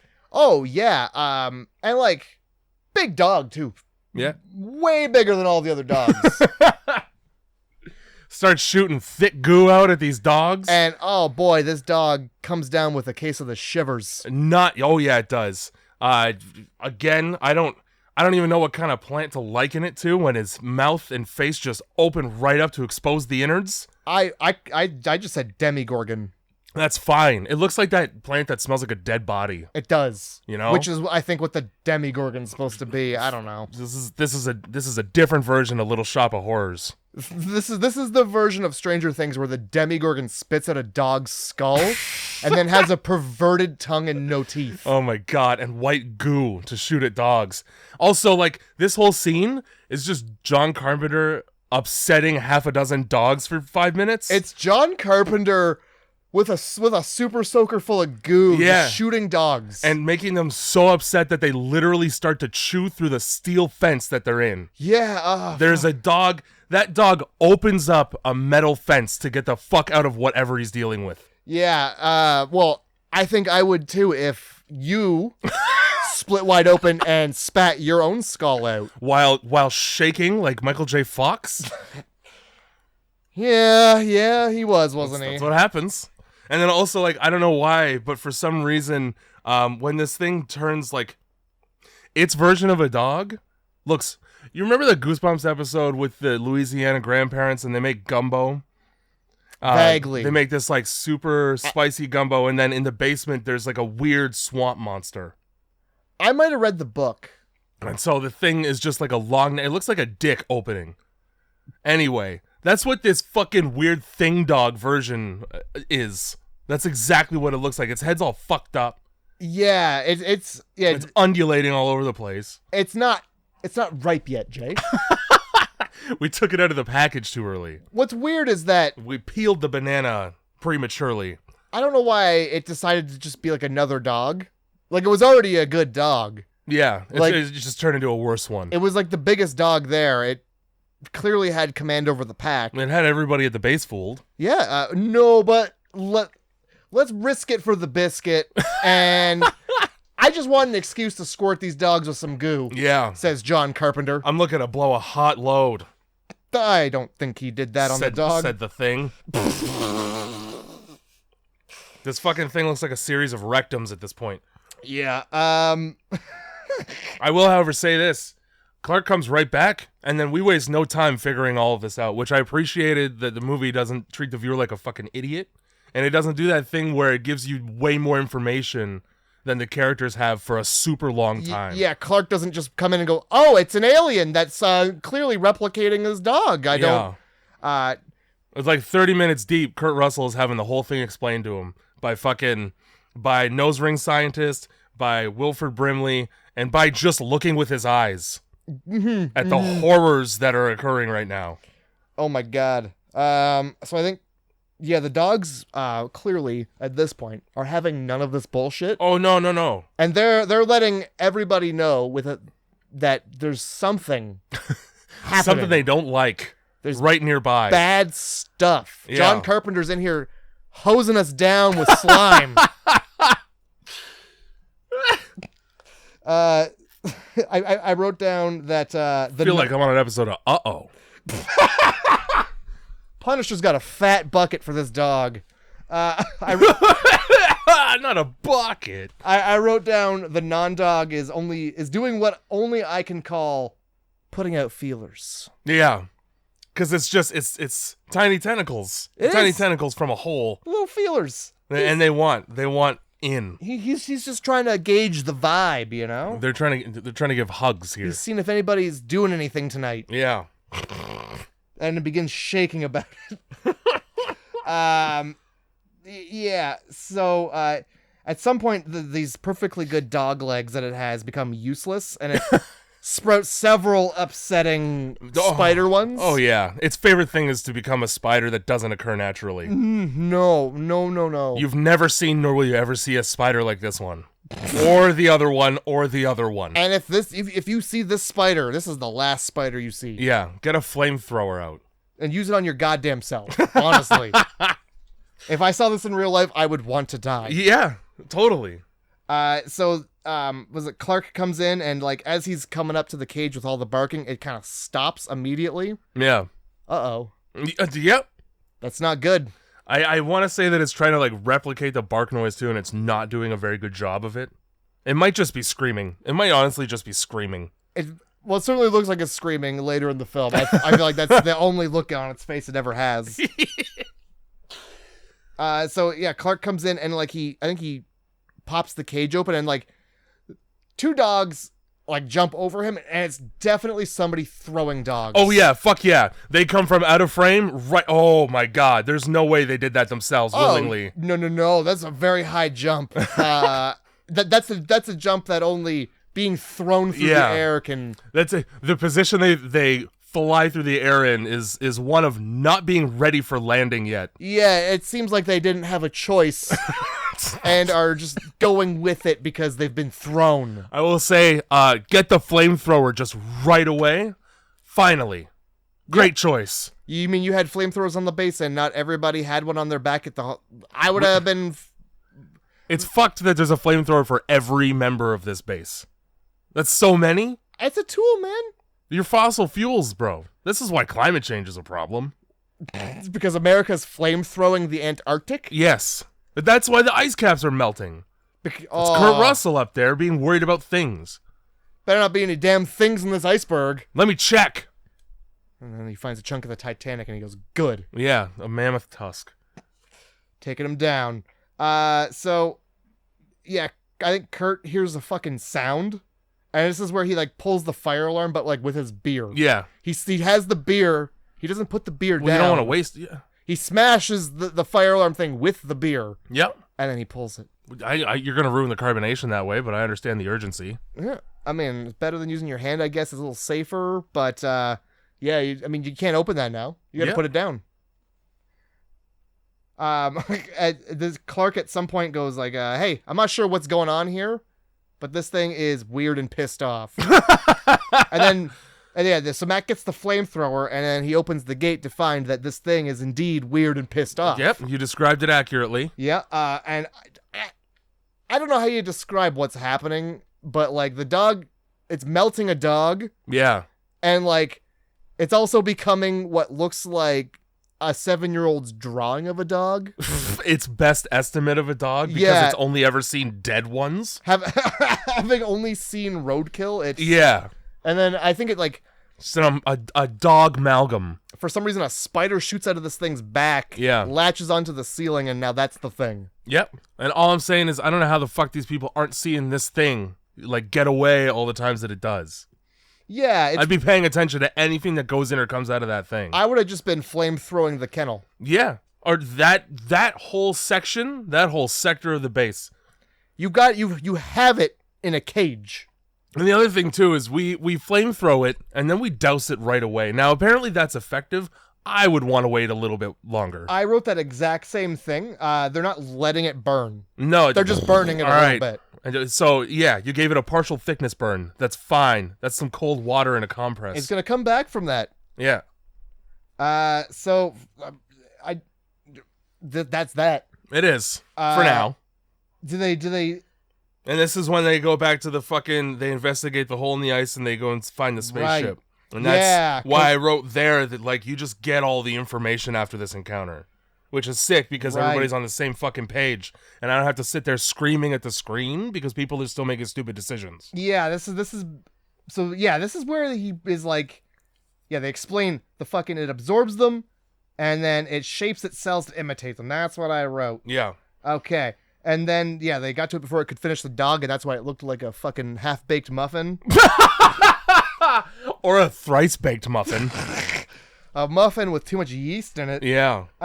Ew. This is also where everybody starts to suspect Clark. Yeah, which stands to reason, because he's already so fucking stoic, and then all he's been doing is touching dog. Yeah, he basically mouth-fucked that dog. Yeah. With his tongue. The ship is estimated to be 100,000 years old. Okay. Child's, again, black character. I didn't appreciate that one of the two black characters in the movie goes, I don't want anything to do with this voodoo. He says it twice. Hey, guys, a bit on the nose. He could have any superstition. He's American. You got a good point. He doesn't even have a Haitian accent. No, he doesn't. All right? There's no French in him at all. You're bringing up a lot of good points here that are making me quite uncomfortable. I also didn't like when they were like, hey, you know what? I'm not going to have the gun. And then he went to grab the gun like, no. No. No. Yeah, that wasn't great. And what do they say? Let's go with somebody a little bit more level-headed. What's wrong with my head? Yeah. And then Kurt Russell just kind of goes, I'm the captain now. Yeah, he does. And you kind of have to listen because he's got the flamethrower. Yeah, at least one of them. And honestly, fine with that. I think their hierarchy is based on beard length. Yep. So Kurt's right up top. I mean, I think Clark might have had the beard. Yeah. Well, I don't know, cause Kurt. I think Kurt's was bushier, but yeah, Clark's. Yeah, bushy's the right word to use. Girthier, dude. Okay. Yeah, Kurt's face is girthy. Girthy, hairy face he's got. Girthy Kurt. Girth Russell. I wrote Kurt the Muscle Russell. I wrote Kurt Russell's cowboy hat looks ridiculous. Well, we've both written some things here, haven't we? He wears a big fat fucking cowboy hat for his helicopter rides, like it's a horse. It's safety. Good God. If you're gonna be flying a helicopter, how are you gonna have the headset on? No, that's the whole thing. He doesn't need it. Oh, he just yells? Yeah, he's one of those. He turns around and he's like, hey! I'm gonna be doing a loop-de-loop here. Yeah. You want to hold on to something. I know this helicopter has nothing to hold on to. And wide open sides. You're gonna fall. We'll be doing an aileron roll today. Hey, I'm gonna bring this thing down real violently for no reason, guys. Mm-hmm. Hold on. So yeah, we go investigate the fucking huge crater that Kurt feels like he's got to go, hey, look at that, as they're flying. Yeah, as if you can't see it from fucking space. Yeah. No, he's like, hey, I think this might be. See that big spaceship that's the size of 8 buildings? Yeah. Sandwiched together? Huh. Down there in the ice, huh? Bizarre. Well, we'll circle around, and if we don't see anything else, I think that's where we're going. What the fuck else do you want? That's the thing. You got it. You got it first try, man. So they fucking land. You think the Egyptians built that? I mean, anything's possible. When you're Egyptian. I mean, those guys were mysterious as hell. You don't know. Maybe they made it there. Maybe they popped up a little pyramid down there. It could happen. It's cold there. They didn't wear a lot of clothes. Well, they would have Egypted one. They would have thrown one together, you know? They would have Egypted one. They would have thrown slaves at it until it got built? They would have wrapped themselves in slaves. For warmth. They just would have been hugging them. Bundled like a Sherpa. But it's just, in sobbing, emaciated men. If they don't hold on, boy, do they get the lashes. Those thick, luxurious lashes with the mascara. Yes. I'm glad we're on the same page. The nice makeup, yeah. So yeah, they climb down and they're like, well, this is a UFO. It's good. You know, it's funny. I could tell that from the air. To be technically, it's not a UFO. It's a UCPS, unidentified crash piece of shit. And I'm so happy I waited. Yeah, it was worth it. I'm glad you did. Yeah, and then they climb back up and like, well, look at this fucking shit. Isn't that crazy? How it's easier to see from above it? Yep. Wow. I mean, we definitely couldn't have landed the helicopter in the hole. No. Well, you don't know what's going to happen. Maybe it explodes. Maybe. Who gives a shit? Kurt Russell's fucking one bottle of J&B deep. Dude, at least. I think this is still the same day. And he's beer chasing like Garth Brooks. That's not good. No. You don't want him behind the knobs of a Yeah, I didn't know what... I didn't want to say wheel either. I don't even know what to fucking handle. Gear knobs. Yeah. To be honest, I think you just get in a helicopter and you turn it on and it's kind of like a glider. It's like Budgie. It just goes where to, boss? Yeah. Well, no. It just goes. And wherever it runs out of gas, it just kind of lands. And you're like, well, I guess we're here now. Like a hot air balloon. Oh, okay. I get it. Sometimes there's power lines? Sometimes. And goddamn, is it a spectacular light show. Boy, oh boy. You want to be there. But you don't, but you do. Smells like fried people. Lights up the sky. So it's just a food truck. Yeah. Cool. Yeah. I don't know why, but for some, like, food trucks tend to adopt the smells of the person running it. Well, it's generally because that person probably reeks of onions. I mean, that's the problem. It's got nothing. I don't even cook with onions in here. Got that onion stink. So, yeah, they're like, here's where the fucking block was cut out of, huh? Wow, that's neat. Interesting. Well, let's go. And yeah, this fucking piece, we're out. Yeah. And then the guy with the joint says Chariots of the Gods, which is a book about how UFOs built the pyramids and shit. Yeah, Palmer, channeling his inner Tom DeLonge, being the only person 100% convinced that there's aliens just because they were mentioned. I mean, I'm certainly not going to try and pronounce the guy from Ancient Aliens' name. Giorgio fucking von Alienberg. Oh, the dude whose hair got progressively more like a bird's as the time went on? I think he really started leaning into it. 100%. When you blow up, you know. The thing is like, when you watch that show, like, this isn't it's not an exaggeration. He fucking is like, yeah, well, I saw a rock one day. It was pretty weird looking. Aliens. Yeah. Like, he's like... He's Alex Jones at the fucking end, minus, like, the horrible opinions. He's way more enjoyable to watch, I would say. Probably. Because, you know, he's likely stoned. Yeah, very dude. likely stoned. You can't not be... You're talking about... You went out of the woods, saw some rocks, and then interdimensional beings? You have to be. That's exactly what somebody says at the end of a weekend-long concert where Molly was involved. And he's like, yeah, those fucking interdimensional beings spooked me, so this is why my hair's the way it is. They spooked me. I'm scared forever, like the kid in It. Ah, boy. It's like when you get scared and your hair goes gray, but instead it just stands up like you've been... Touching a Tesla coil for 2 years? I was going to say putting a fork in an outlet, but I like yours better. Yeah, either. Yours is a little more safe. So...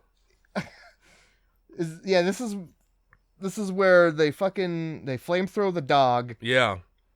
We got fucking Bullet Belt Gary here who still believes he's in the Wild West, even though there's fucking flamethrowers everywhere. We skipped over the autopsy of the dog monster because the doctor is just ripping its legs off. Yes. Like a fucking crab. Beautiful. Just shucking the hell out of this oyster. How else are you going to get in there? It's a mess. It is. And the more he cuts it open, the more upset he gets. I could tell you right now, you're going to cut that open and you're not going to know what the fuck you're looking. You're not going to be happy about whatever's inside that because I'm not happy about its outside. I don't know what I'm looking at on the outside. Good luck figuring out what kind of guts it's got on the inside, old man. Fuck. But yeah, he's like, the more he cuts it open, the more upset he gets in the face. At this point, I also noticed that Kurt Russell is wearing fucking Gerard Way eyeliner for most of this movie. He sure is. Holy shit. He's got the smoky shadow. It keeps the sun out of his eyes the same way like a football player does like the black stripes. I'm gonna just go with that. Me too. That sounds right. Yeah, he definitely, I feel like he didn't get to look at himself before he went on set. They were like, somebody tricked him and then put the eyeliner on. I'm like, don't worry. It's just makeup and I gotta match your skin tone. Just a couple eye bags. We want you looking peak. The camera decreases your lashes volume by 30%. So I really got to pop these babies. He just shows up looking like he just got back from emo show. He could like flutter his eyes and just flip the papers around the desk. I'll be smitten. Yeah, as you should be. This is where they're like they watch the tape too of where they found the thing on the ice, and then they're like, "Yo, we gotta go look at what they just blew open because they exploded it with fire."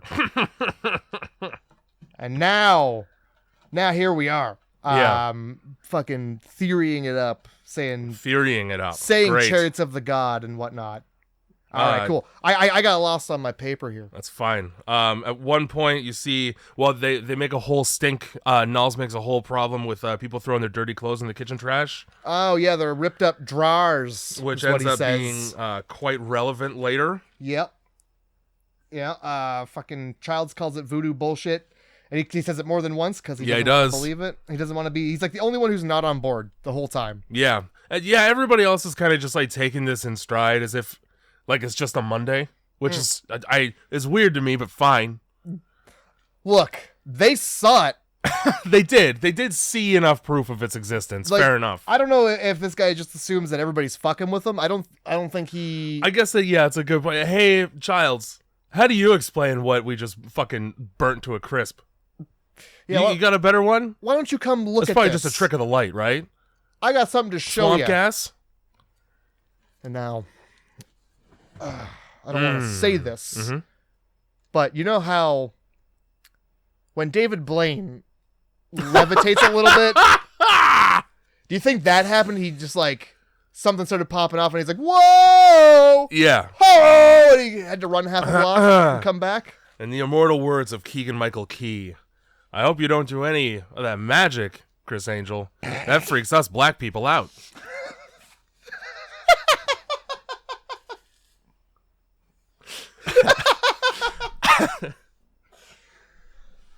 I mean, look, I'm not racist, but it sure does seem like it does. What it is we're just very enthusiastic about being paid small sums of money for no work. Well, you just get really enthusiastic. Here's $20. About freak the magic. Fuck out on footage. Okay. Thanks. Do you remember? It's 3 more rounds of the slot machine, man. Remember Steve? Yeah. He made that happen once. I'm sure he made it happen a bunch of times. Well, like I was there and I was like, "Whoa, holy!" And then they gave him $20. Yeah, and I was like, you should do that to everybody. Make them do that. Fuck yeah, He's a magician. Makes your documentary better. Yeah. Wonder how he's holding up, that man. No, he's got a SoundCloud DJ thing going on. Oh fuck yeah! And who doesn't? He dances at a club, but nice. like stripping? No. No, like he's up if you knew him, you'd realize that's funny. I think it's more of like a... Not a small man, Steve. Like an insane clown posse dance. Oh, okay. He's crumping up there. Crumping is a great word, I think, for it. Great. He's got like a balcony in a club. Nice. So he doesn't have to move. No, much. From what I understand, there's like a show happening, and then like up there's Steve dancing away.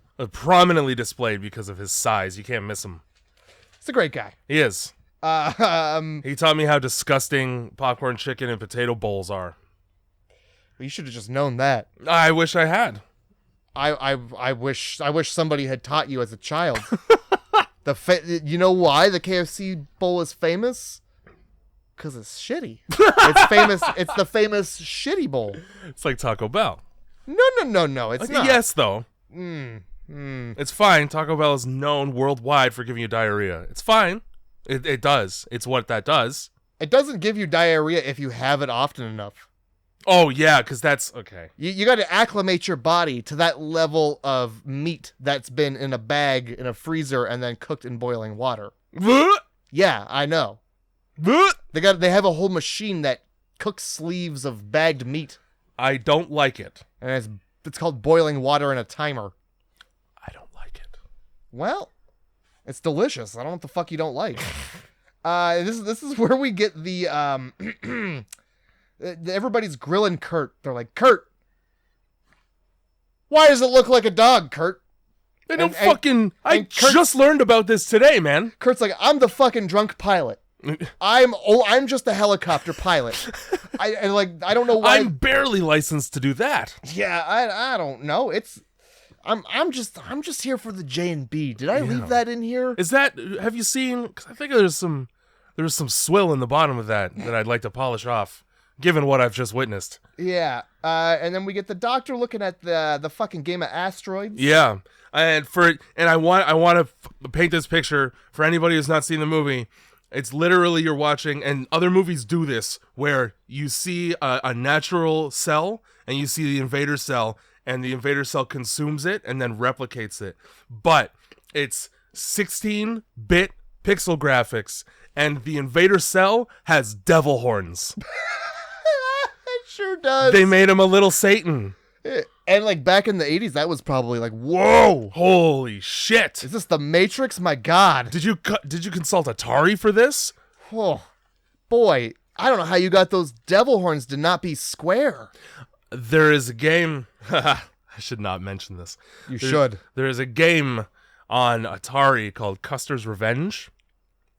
It's about General Custer during Wild West Native Americans versus like Western colonization times, and the whole goal of the game is to travel from one side of the screen to the other while avoiding arrows so that you can fuck a chick against a cactus.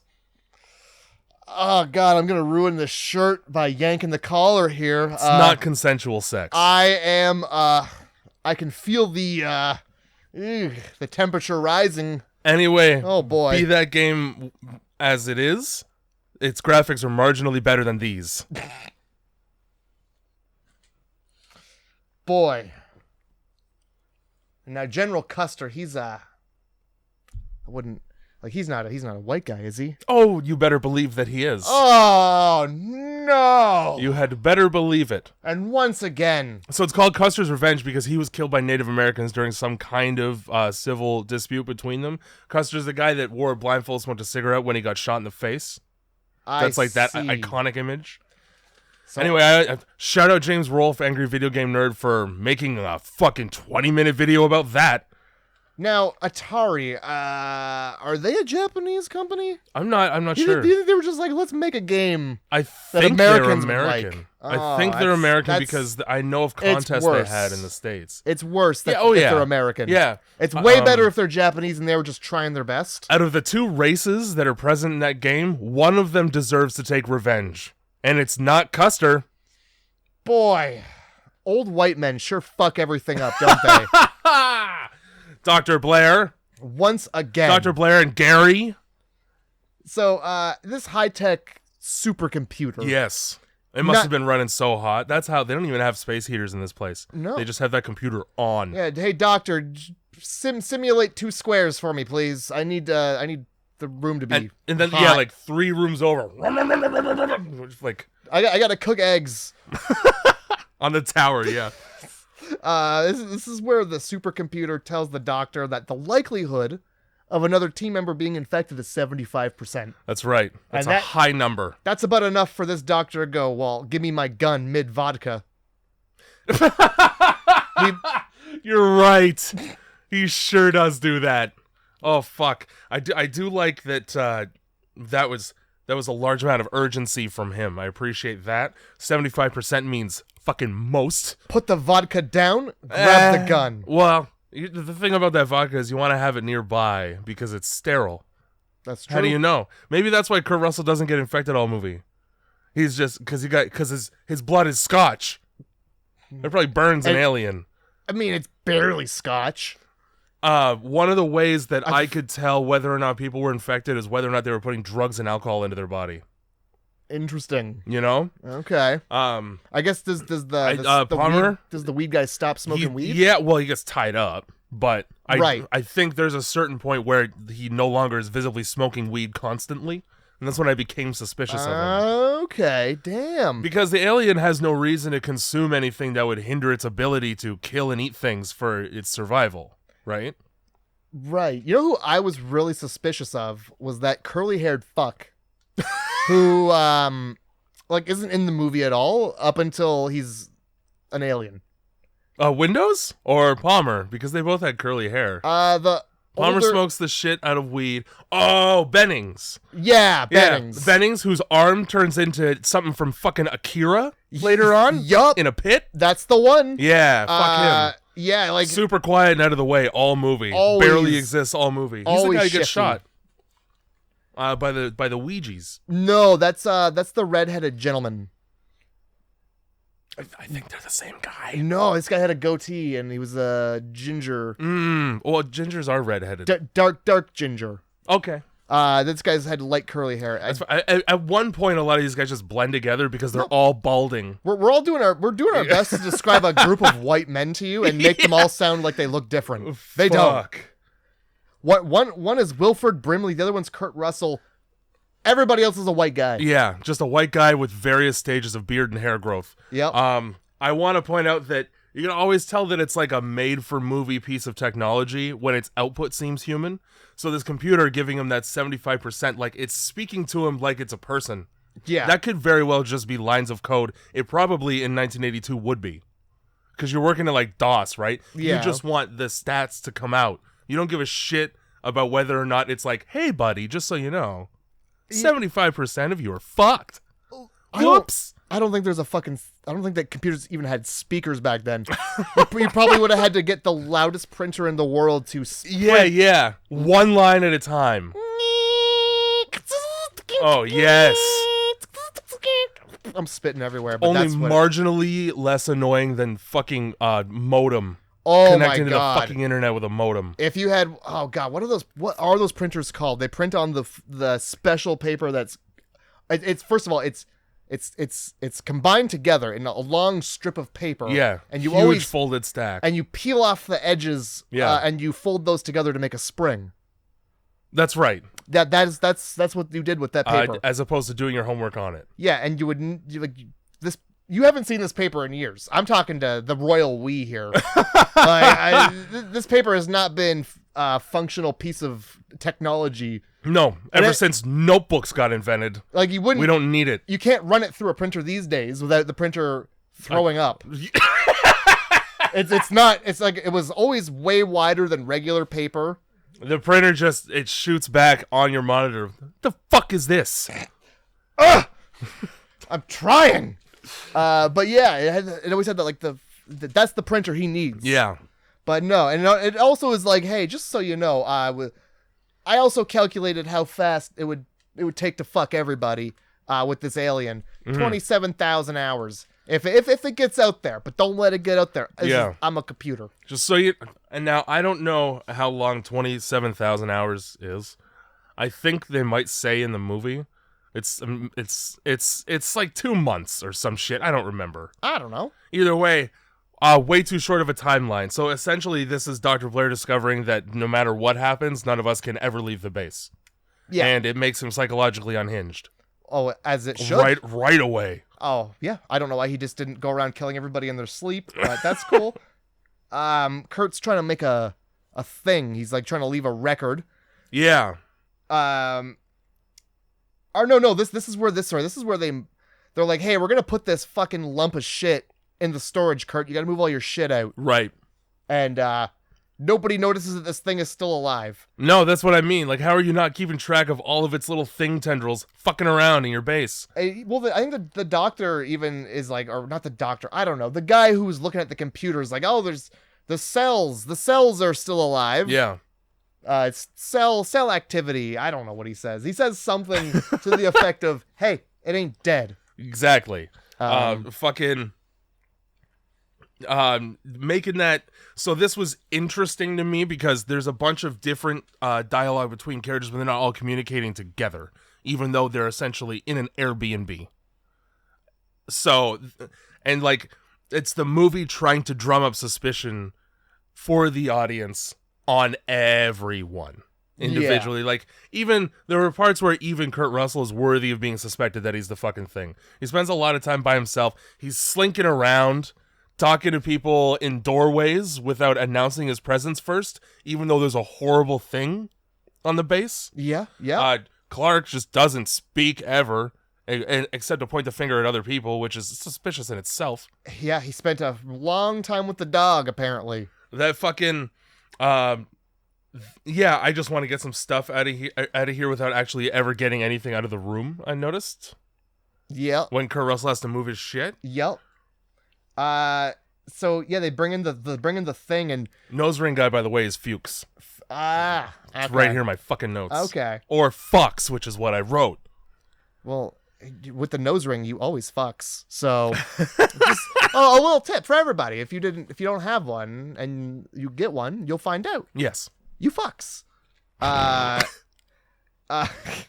So yeah, they move the fucking monster, the charred corpse of this horrible thing. Yeah. They haven't burned it yet. They haven't, because no, we're just gonna hold on to it. It's fine. It's the find of the century. Yeah, this is Nobel Prize material, not the thing that'll kill us. Yeah, no, this certainly doesn't appear to be just a poor, unfortunate, disabled person who's been torched.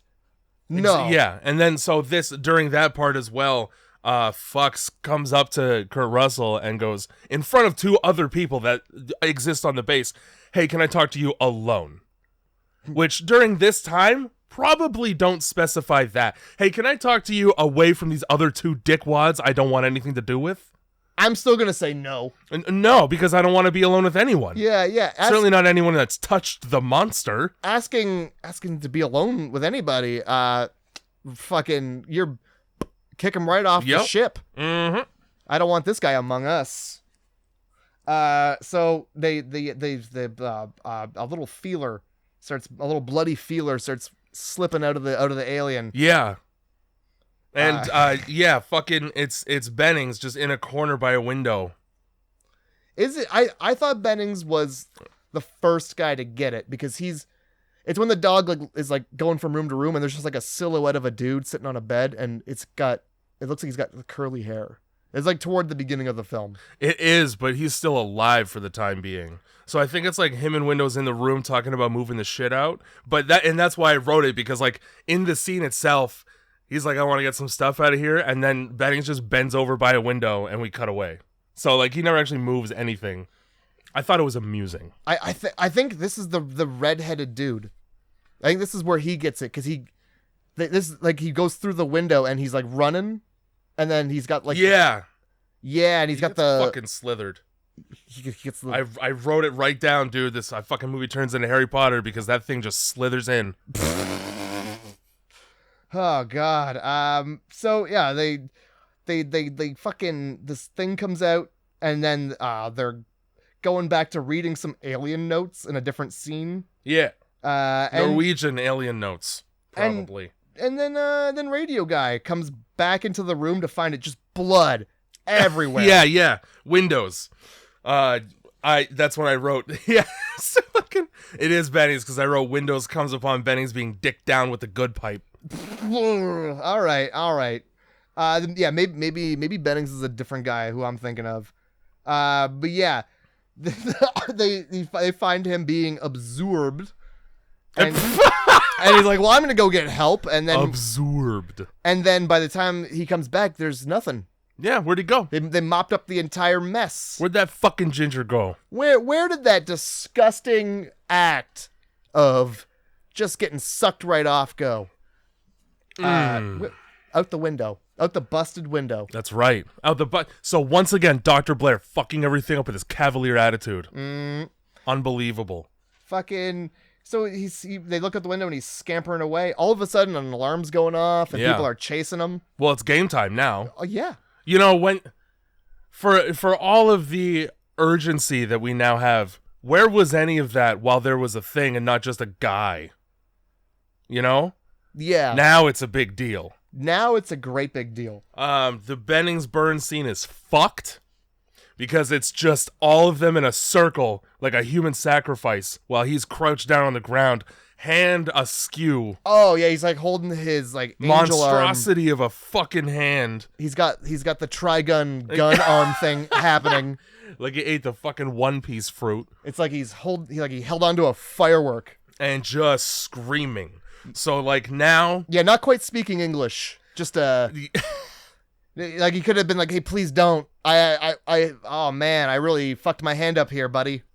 But this is the scene where all of the characters realize that they can be absorbed and cloned, basically. So it's a very pivotal moment. It's because you just had a bunch of scenes of people being sort of covert and secretive, not sharing things with each other. or sharing things with very select people. And then now we're all confronted with the fact that us as a group, like, we all can see this happening, and we all have to realize at the same time, okay, we're all fucked, probably. It would be really nice if we can't trust anyone, you know? If that guy who was calling it voodoo could just see that for Yeah. a second. Yeah, just use your eyes on that. They'd be like, hey, wait, hold on. Let's go get that guy. I've seen voodoo like this. You fucking would. He just dies on the hill like that. Yep. So they they just torch him. Yeah, and then he fucking dies, which... So I wrote down a movie concept called Problem Realization Resolution Reward. Because you get all 4 of these things in like 20 minutes. And yum. That's just good fucking film making. Period. You did good, Johnny. You did good. So I'm just trying to catch up in my notes. His hand's all fucked up. Mac torches them with the flamethrower, and then I think they flatten him out. Isn't that what happens? They plow him?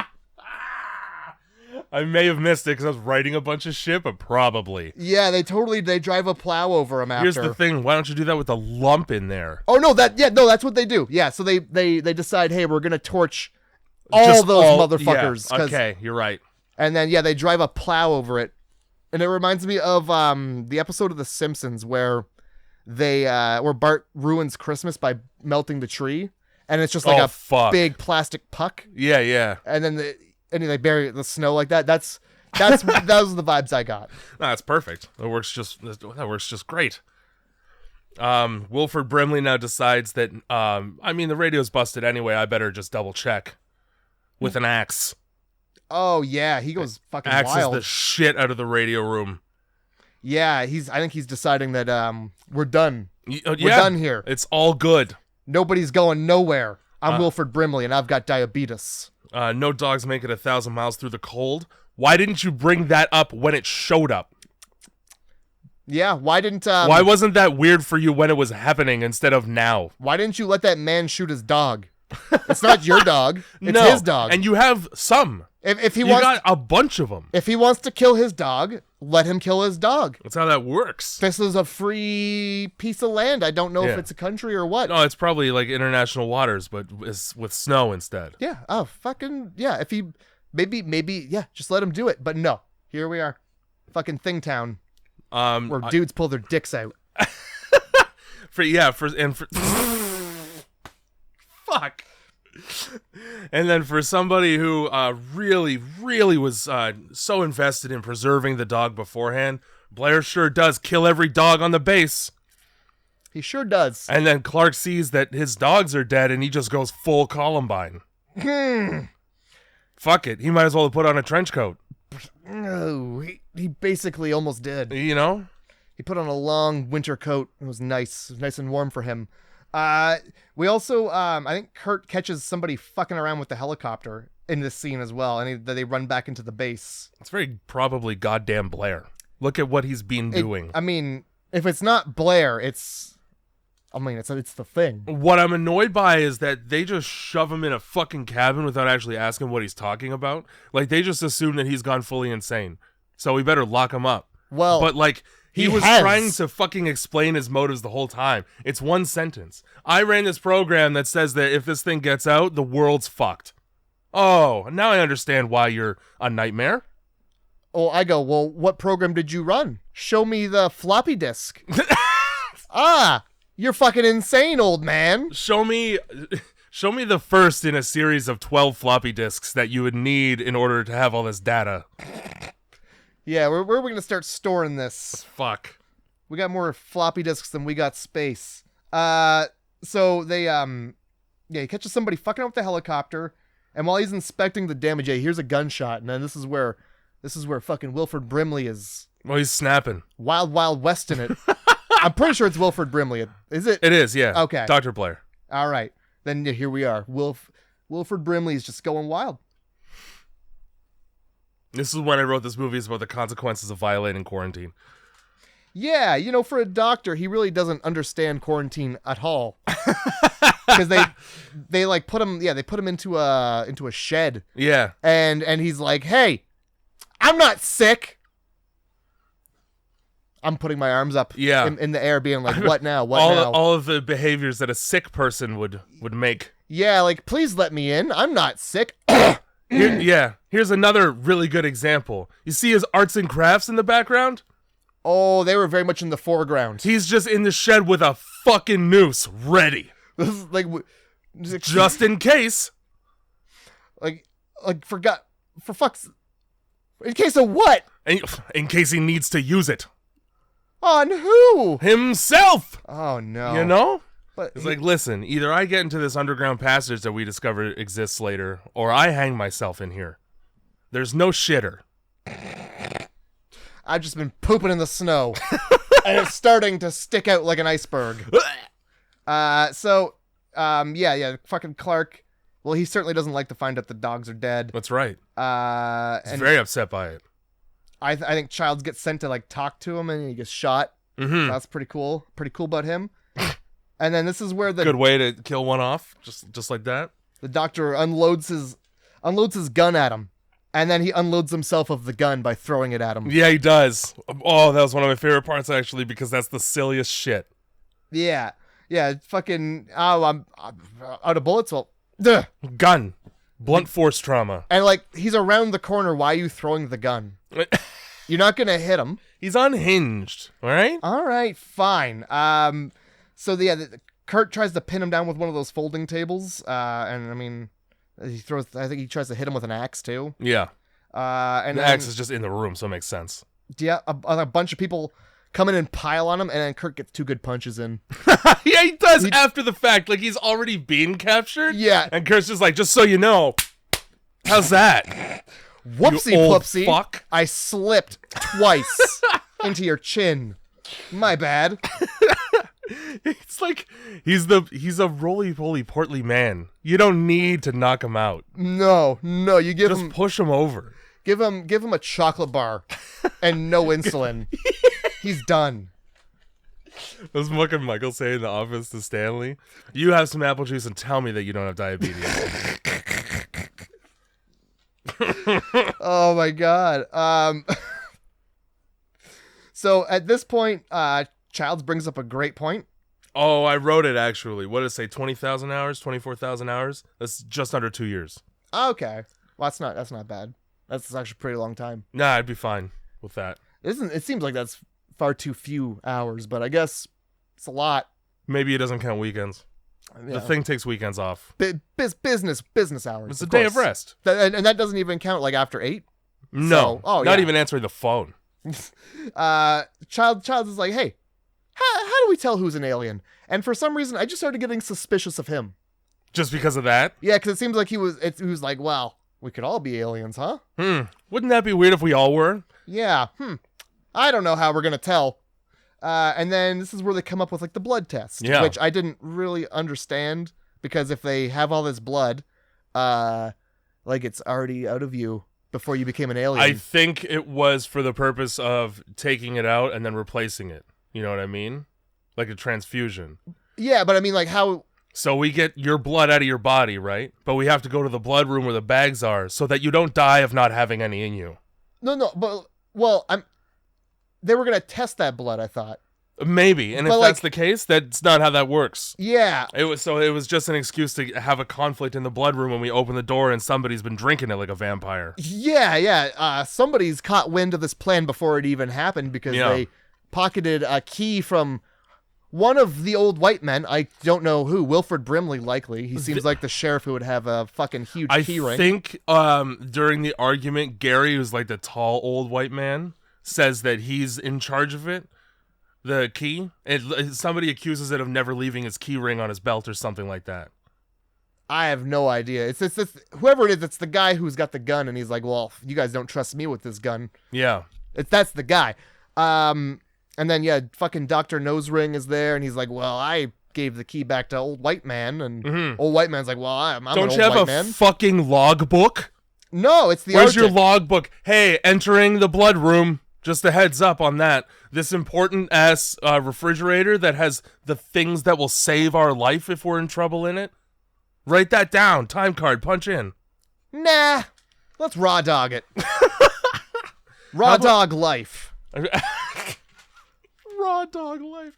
I guess raw dogging means you just don't have any blood in you. No, you just fucking take it raw, man. Whatever life comes at you, you just fucking just dry. You just dry accept of blood. it into you, and then there's like no lube or whatever, you know. So here's what we're going to do next.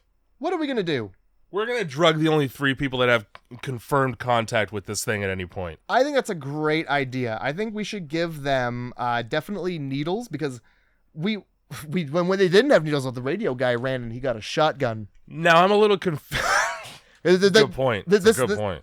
Yeah, this is the part where he gets the shotgun, and then they're like, "Well, you can't be the sheriff. I'm not going to be the sheriff." And we know the only 2 black people certainly aren't going to touch the gun. No, that's not allowed. This is basically like a felt racist. And you highlighted it too. I wanted everybody to know that the 2 black guys should not be touching this gun. We're not going to let them. What is basically what everybody says when they're like, no. No. So, the drugging thing, which was sort of like when I discovered the point I was making about how like this alien would have no reason to put any drugs or alcohol into his body, because you'd think that being injected with drugs that's going to make it more difficult for him to continue living would make it quite upset. I guess, yeah. But it's still trying to disguise itself. So I understand, because this is when Palmer gets hit, and Gary Oldman, and fucking Clark is the 3rd guy. Right. And Palmer is the one who ends up being the fucking alien. But he keeps that facade up for a super long time. Yeah. So it makes sense that he would be like, fine, just tag me in the neck about it. Maybe you're still not going to figure it out. I was like, it's fucking Gary. It's the old man who runs the blood room. I know it. And I was fucking wrong. So pissed. I'm certain it was the curly haired guy. I think. Yeah, Palmer. Same dude that smokes weed.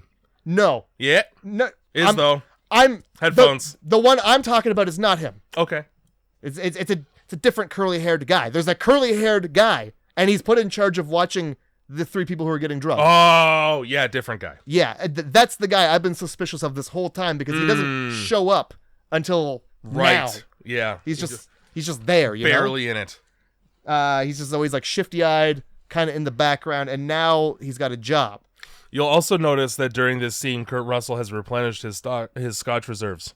Absolutely. Because he's starting to get shaky. It's been like an hour. Well, when you're in the Arctic, you got to keep warm. And like he's probably got the Scotch measured out. Like, I'm gonna drink this much this day, this much this day, because this is gonna be the day that when they drop the drop the supplies. And I've already asked for Scotch. You know, there's gonna be a whole. I make case. sure that right at the top of the list is fucking Scotch every time. And like not good Scotch, because I'm not trying to celebrate anything. Like, this is terrible Scotch because I'm sad. I'm sad in the Arctic. It's dark a lot. Any port in a storm. Yeah, which there is one outside. Fucking, like, he's not even gonna treat himself. No. What a guy. Fuck it. Well, it's probably government money. I'm gonna say J&B Scotch is terrible. Yeah, it sure is. It's not Scotch. It's Scotch whiskey. And for those who don't know, the acquired taste reference that Matt made earlier, we did a video where we drank a lot of it, and it was a labor.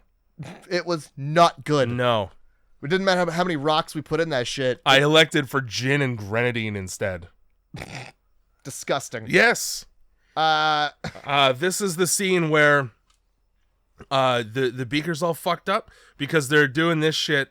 And then your nose ring doctor is just like on his computer fucking around with stuff. And then Kurt Russell just pops into the doorway and is like, hey, what's up? And he grabs this fucking beaker before he even turns around. Like, you don't want a piece of what's in this. I missed that part completely. And then that's when he goes, we should start eating out of cans only. Right, yep. So Kurt Russell's like, all right, that makes that guy suspicious to me, the most suspicious to me. Because that's a creepy thing. He's like, there's not even lights on later on. It's like somebody fucks with the lights in his room and he just grabs a candle out of the drawer because he has those.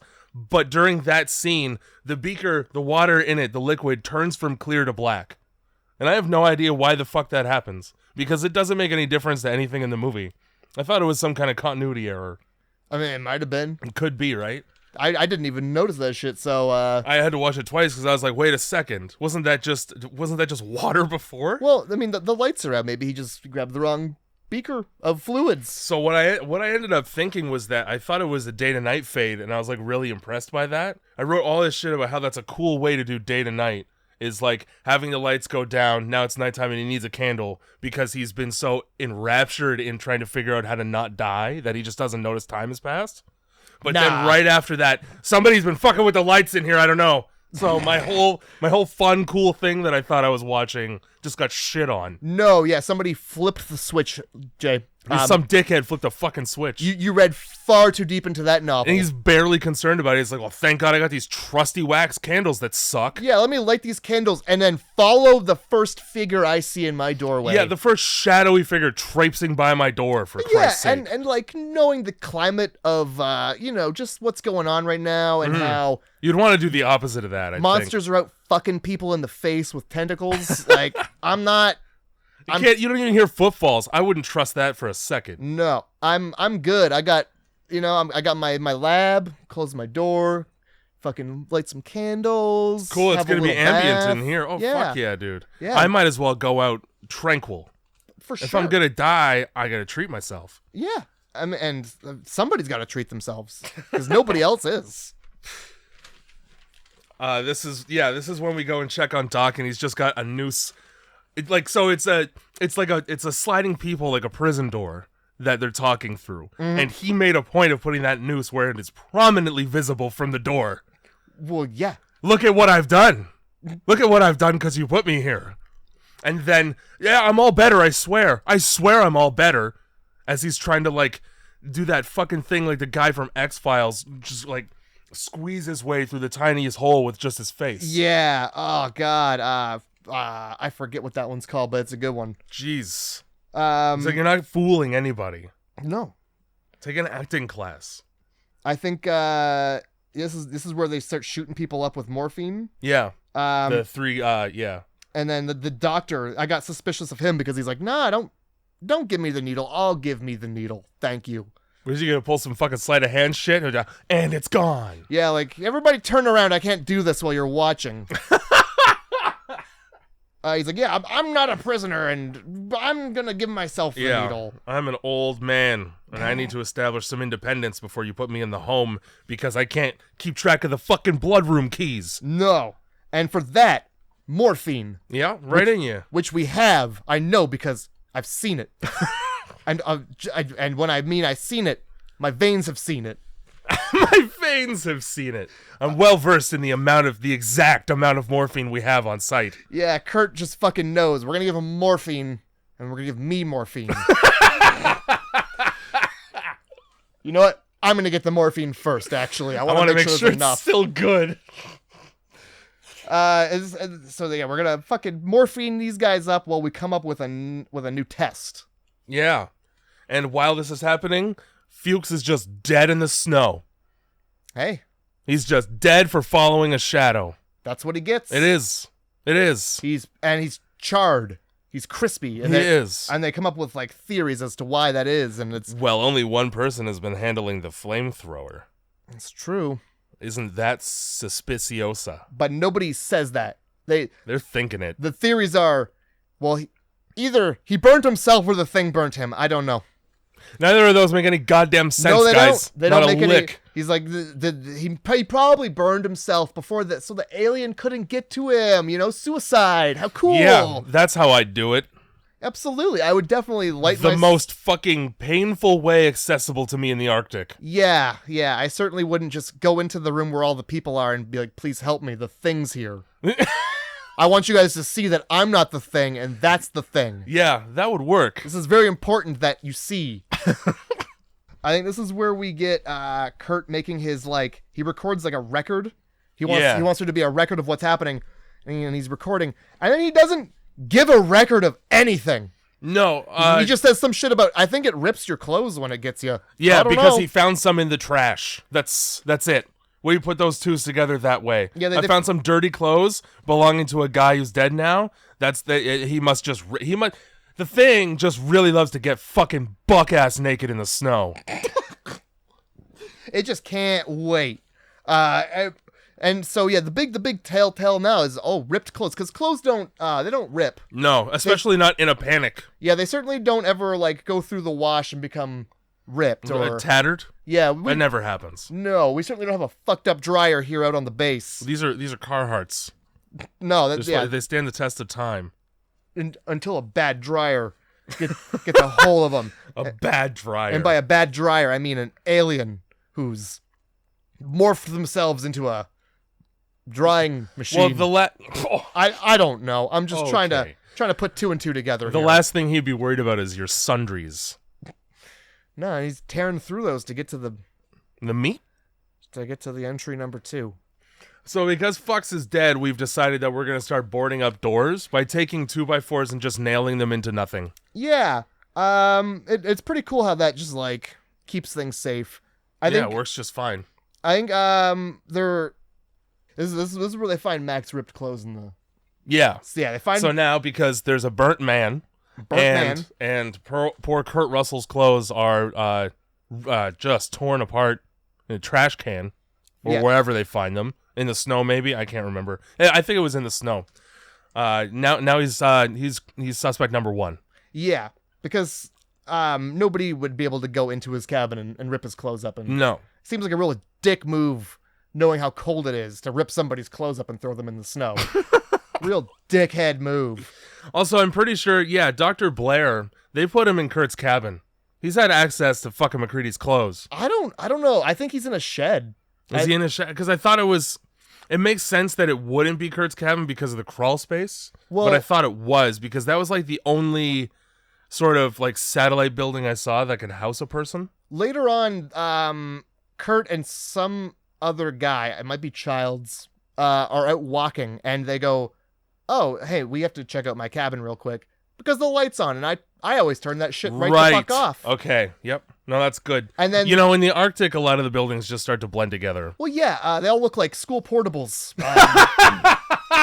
If your school was poor and had too many kids, it had portables. Which is just aluminum siding glued together and a French-speaking woman inside. Yeah. And by the way, you're 2 feet up off the ground. Yeah. And what's under there? Raccoons. That's right.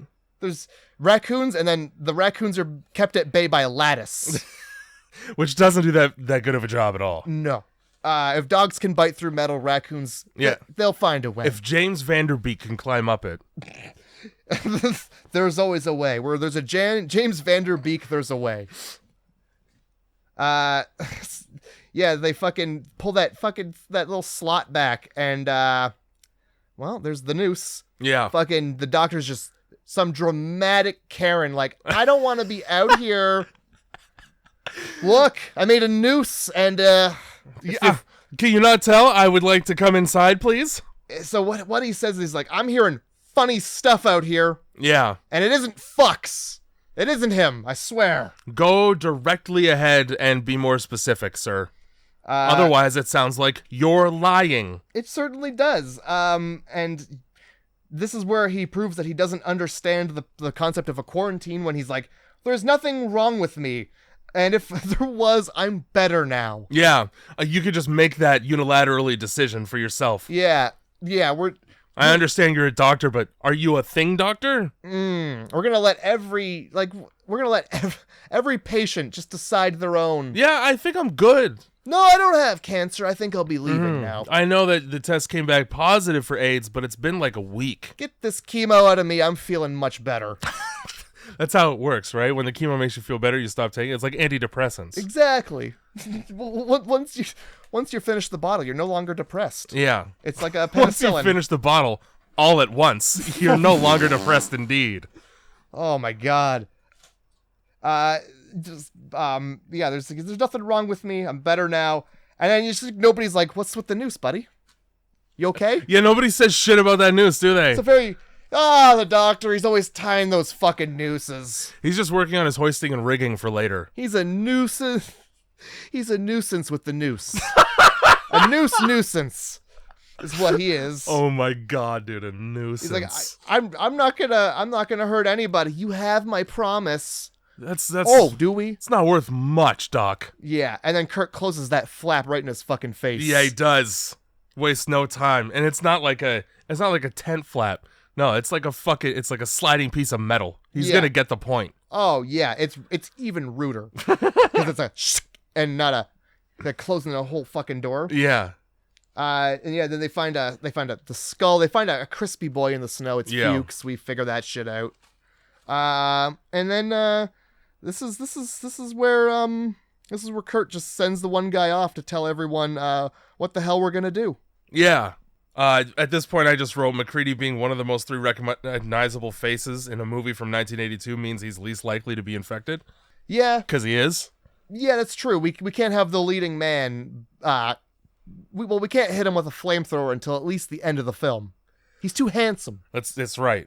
When he is recording bullshit into the tape recorder, the shot is from outside the doorway and somewhat around a corner, which sort of implies that someone is listening.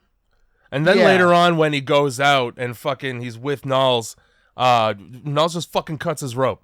Just leaves him hanging out in the middle of the fucking Arctic. Yo, here we go. So I was like, maybe he's just listening to that. So somebody was listening in. Yeah. Heard him go, I think it rips up clothes. What the fuck? Then they went right to his place, shredded his clothes, and left his light on like a dickhead. Mm-hmm.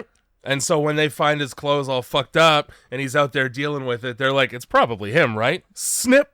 Yeah. He can get hypothermia and die. Yeah, I think it's Childs comes back to the thing and he's like, I cut him loose. Yeah. And what that means is that he cut the guide rope so that he's lost in the blizzard. Yeah, which has now occurred in this blizzard time now. It is. It's this the storm that was 6 hours ago upon us, or 6 hours on its way. The storm was coming, and now the storm has came. Storm's making a whole mess of this place.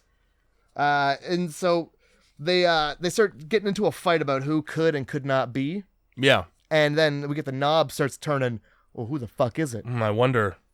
I wonder if it's the man we left for dead out there. Yeah, that man who has had the best view of the entire place and probably just knows where he's going. Yeah, because there's only like 3 buildings within a fucking 1,000-kilometer radius. How hard is it going to be to memorize the sidewalk? He could just reach out and touch the building and then just walk and just like walk along the side of the building. He looks real cold when he comes in, though. Oh yeah, so they they don't let him in because they're rude as shit. It doesn't matter because remember that broken window that nobody's fixed, even though we're in the Arctic. Oh, yeah. The one that all the goddamn snow keeps coming in. Yeah, that one. It's not a big deal, though. He'll just go in that way. Yeah. Well, I mean, you got to make that window a little bigger, too. So that we really want the Milk Duds and beer to chill. Because that's what's in those boxes is Milk Duds and God. Budweiser, I believe. Yes, Budweiser for sure. Happy that they're keeping the 2 most necessary aspects of this base safe. Protect the Milk Duds at all cost. So fucking MacReady, guess who? He just comes right back in. And he goes, here's what's going to happen next. We're going to listen to me, or I'm going to kill us all and then myself. Because I have more bombs than any one man has ever had in their hands. Yeah, he kind of gets the upper hand in this flamethrower fight, eh? Yeah, by having, which is, I mean, a little... Not the best choice to have the active pilot light of the flamethrower right beside the dynamite fuse you're holding. Maybe put a little distance between those 2 things instead of hugging them both to your chest like you love them. Yeah, one fumble. He's gonna. You could trip over literally anything. Fuck! Run? I don't think there's time. So yeah, they fucking bust down the door, and Max got a fistful of TNT. Yeah. So hey man, thanks for leaving me out there to die in the cold. Now it's my turn to do the opposite. And so where are the other flamethrowers? Let's go get them. Yeah, 50 flamethrowers in this fucking base, dude. They grab him, and he's able to fight them both off. He's MacReady. I guess. It. You can't wear a cowboy hat the size of the joke cowboy hat that the sheriff wears in fucking Scary Movie 3 or 4. I don't remember which. That just keeps getting bigger until she can't fit in the car door anymore. It's number 4. Without having access to extreme physical strength. It's a big hat. Wide brim. Yeah, oh my god. That's number 4 because they're doing signs. Yes. She also doesn't she snap a hot dog in half? She's like, this is your wife. Yeah. She broke her penis? Or wiener, whichever. So if she's like this, can I, with the bottom half, is there still time? So, yeah, there's a whole scuffle, and, this is where, is it Curly? Somebody gets fucking bumped, and they die. I wrote down Norris. Norris? Yeah. Okay, well, we'll say Norris. So Curly might be Norris. I wrote down Curly. Yeah. Palmer's also got curly hair, so I could easily be getting them mixed up. Everybody, I don't know. Norris is fat, though, is the difference. Okay, well, maybe this... Palmer's super skinny and tied up. This is somebody. Somebody's here. And in this scuffle, he gets like knocked to the ground and just dies. Yeah, I don't know how the fuck or why. Somebody goes to check to see if he's breathing. He isn't. That's just what happens to him. That's fine. But since we're a little confused about that, let's do a real quick autopsy to see why he died. Well, first we gotta save his life. We can try. First we bring in the crash cart and we start fucking saying clear and hitting him with it. Right. Yeah, and for some reason I thought it was an autopsy scene. It's not. In this scene, Clark palms a scalpel as well. Yes, he does. So that really comes in handy later. It sure does. And so, yeah, this is where it's like, clear. If you've seen an ER, you've seen this. Right. They do this right out in the open. Yeah, which they shouldn't, because anybody can touch it. Like, I understand that yelling clear is like, don't touch the fucking body I'm about to pummel with electricity. But some people might not know that. Well, you know what? How about I'm not going to be touching the dead body? Yeah, fair enough. It's a dead body? Yeah. It's gross. Kind of icky. Yeah, sure. It's decaying. It's dead. I'm good. So yeah, I don't remember how many. I think it's either 2 or 3 times we try to give him the old defib. Yeah, and before he's very responsive. Oh boy, as I said, he opens up so wide to accept the doctor's fists. And then right away, we're going to burn that, aren't we?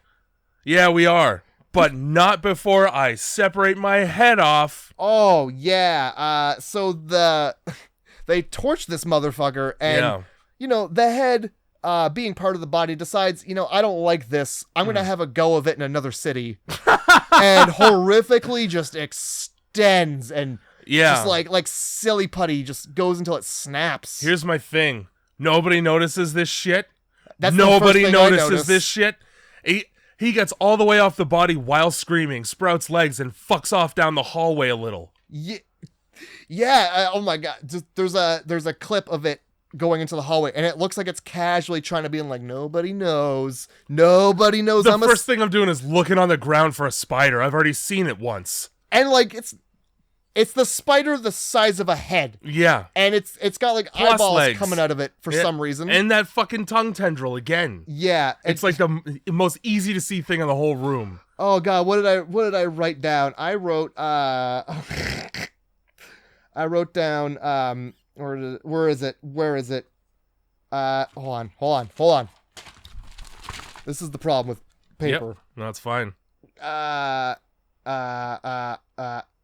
Oh yeah, so the head it separates from the body horrifically, and then it uses its feeler tongue the same way Spider-Man does literally anything. Right. It just drags itself across the goddamn floor until it sprouts horrific legs. Yeah. Great. I'm fine with this. The fucking effects in this movie, dude. I'll say it 50 times. The practical effects, the animatronics, holy shit. So good. Watching that spider drink the flame and then like slide around in it like it's a marionette. Hilarious. I like drink the flame. That's good. I wish I could take credit. So the head has a moment and decides to get worse. It's probably where it sprouted legs and eyeballs and shit. Yeah. It sits there for a second just writhing around.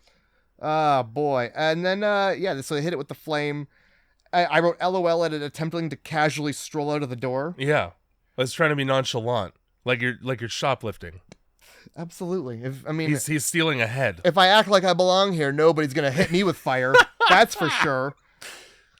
And then for some reason, Kurt and Childs have a friendly discussion about shooting Childs. I think I might have been high and confused when I wrote that. This is the part where Kurt goes, well, given what we all just saw, everybody but me gets tied up, and we're testing all the blood that I can find.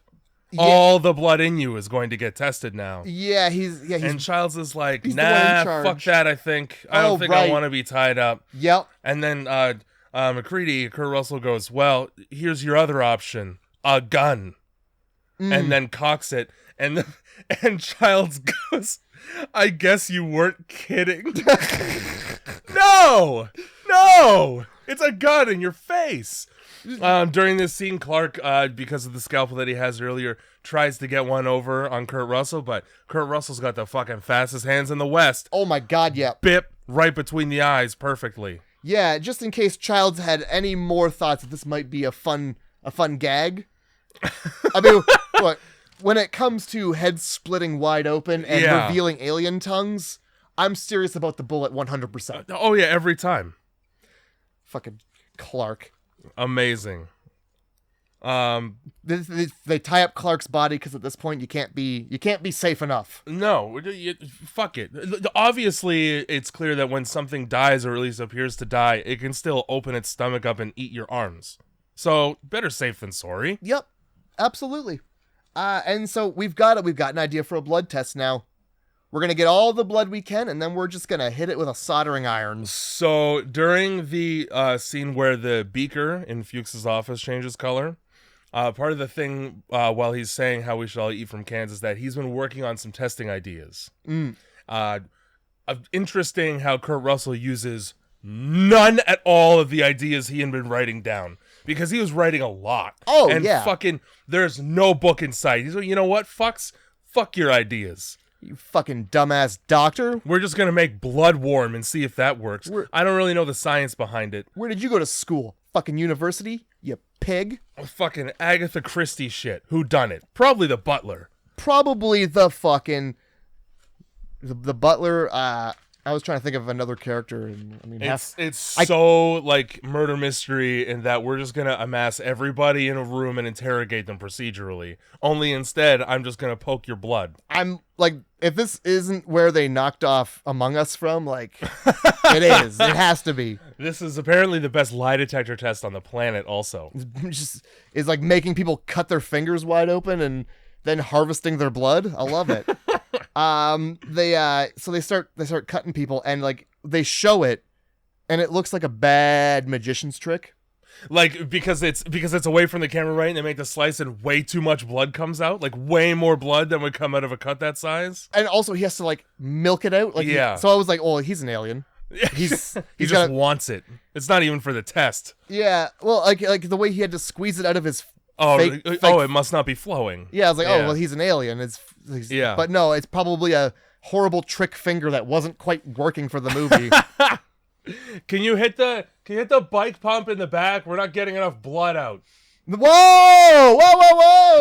I said once. We just cut his finger. We didn't cut it off. My God. I didn't cut his wrist. Well, it's just air, just spraying it like a spray paint can. This scene kind of annoys me because Kurt Russell is being deliberately slow for the sake of suspense. Like, it doesn't take that long to heat up a piece of copper wire with the blue flame. I do it all day at work. It takes no time at all. It's like his favorite thing to do over there. And then, he's just, so slowly touching every Petri dish.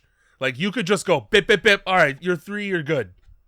It doesn't have to be like 8 years you're heating it up for. Yeah, but then I wouldn't have gotten startled when it jumps out of... When I should have been startled. When the substance increases in size like ectoplasm coming out of a witch's mouth.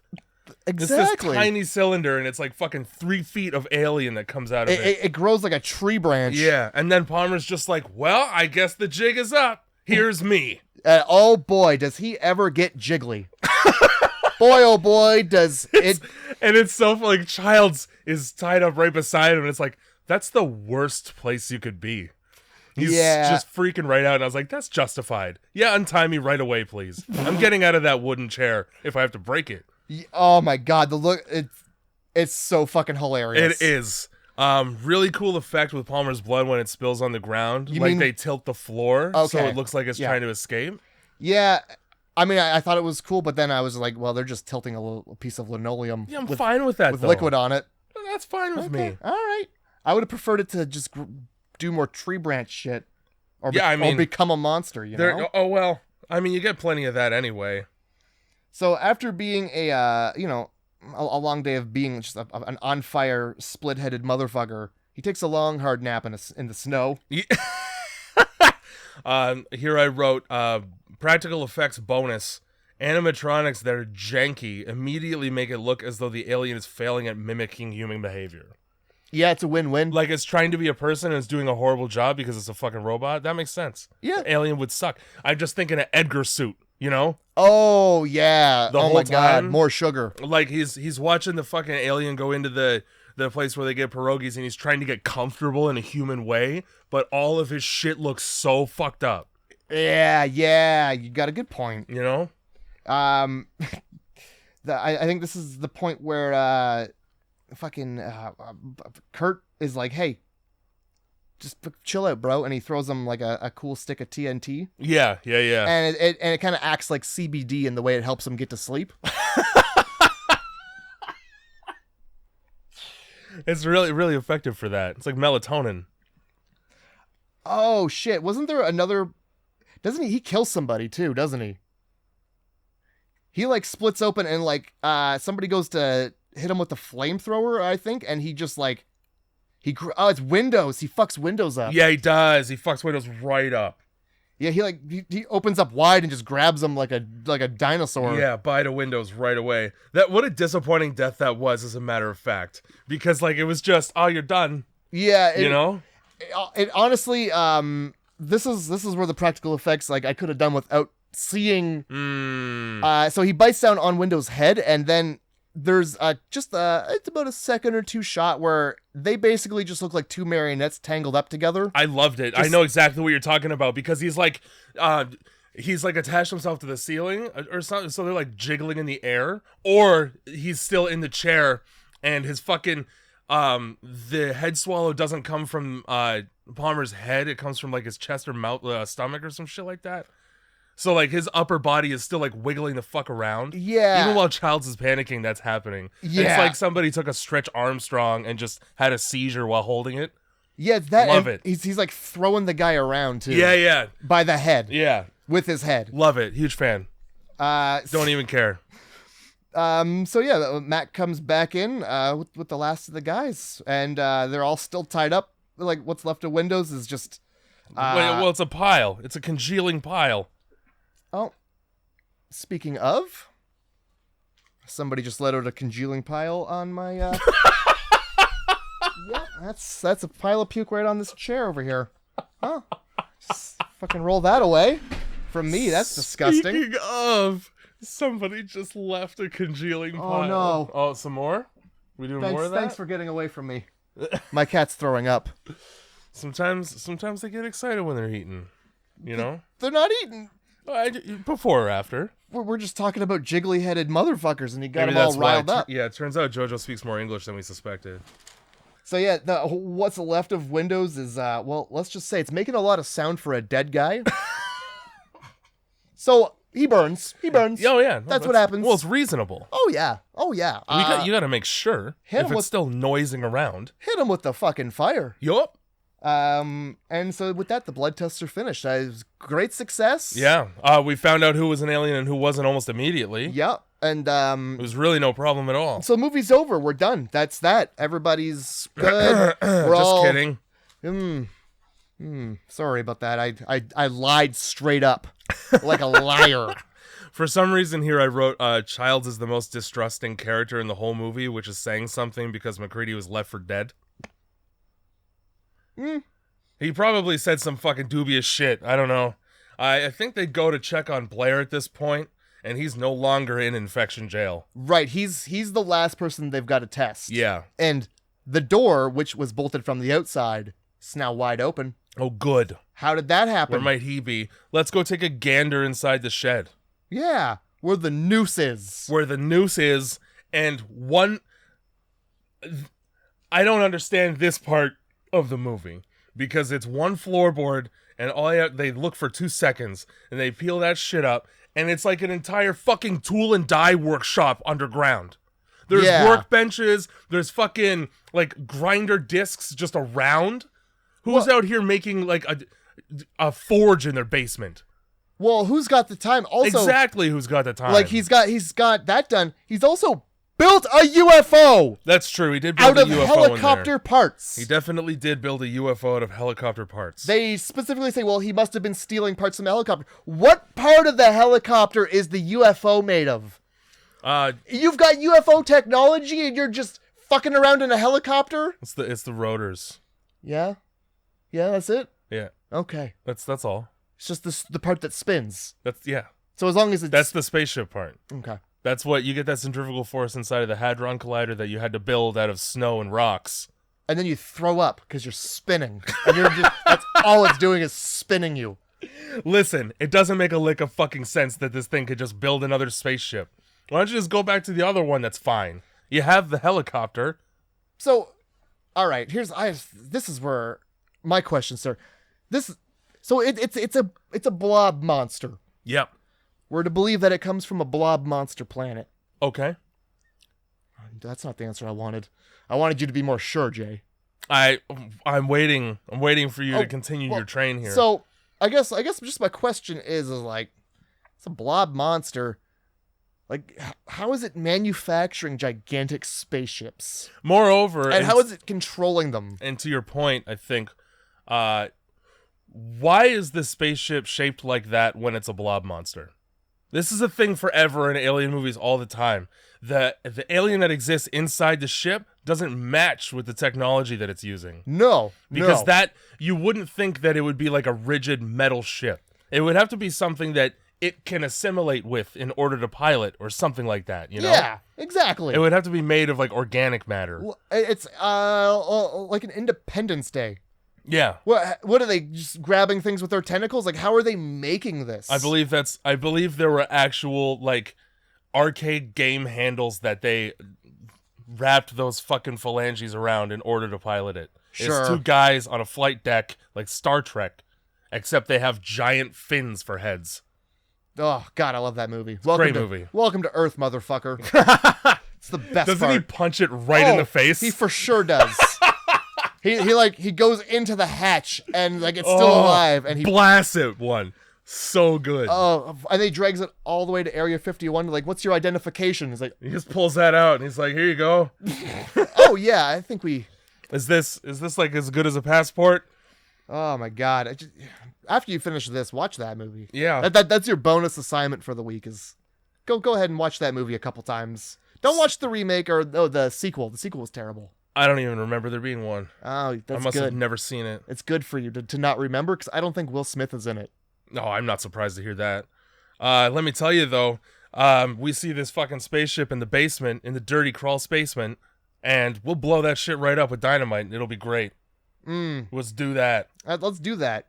I really enjoyed when they did pull up the floorboards and like, Blair, you down there? We got something for you. Like he's gonna be curious. Oh, snacks? Oh, it's not my birthday. Oh God, it's the flame. It's the flame, it's Blair. The flame, and then we burn the base just out of spite. Which, really, guys? Fuck your spaceship, Blair. Here's my whole thing, though. Right? You're in the middle of the Arctic, and you're gonna torch your only shelter. Yeah. Maybe save a room or two. For when rescue shows up in months? Nah, burn it to the floor. Whole thing. So the thought is the alien, what it wants is to freeze because it's not going to die. It's just going to fall asleep again. Yeah. And it's like, well, if I freeze, I'm not going to have to sit here until somebody finds me. I'll just have a nap and somebody else will find me. And then they're like, well, no, we'll just heat this place up. Let's make it nice and toasty in here. Really turn the lights up so it's really hard to have a nap in here. And so they Molotov cocktail the place. Here's my thing, though. There's no shots of anybody grabbing supplies or anything. You're just like, we're all fucked. There's enough scotch in the place. I think we can believe that. They just hole up in the scotch room. We're good. The scotchatory. So yeah, they I noticed as they're like throwing all this fire around, there's a lot of compressed air that's not exploding. Yeah. Compressed air tanks, oxyacetylene tanks, which is compressed gas, which you wouldn't want to have a flamethrower nearby. No, I think that's bad math right there. Flamethrower plus that equals fucking death. And then also they go into the generator room, which is also in a basement of this base. And for some reason, it's caked in ice and flooded. Where's your maintenance guy? Well, he's split open on fire like the rest of them. How long is this? There are icicles dangling. This place has been neglected for a while. Look, would you really want to go down there? I wouldn't. It's spooky.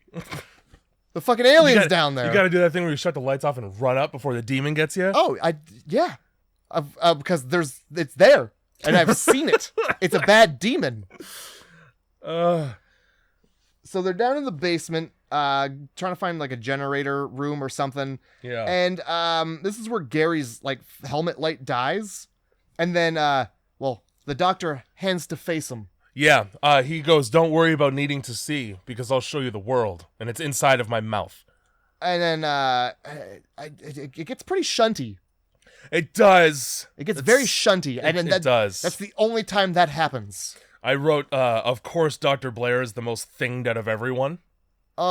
He's thung right up. This fucking thing. And this is like, it turns into the goddamn dog thing again. Like, it's going back through all the genetic code it's absorbed over the past week. And it's like, will this help?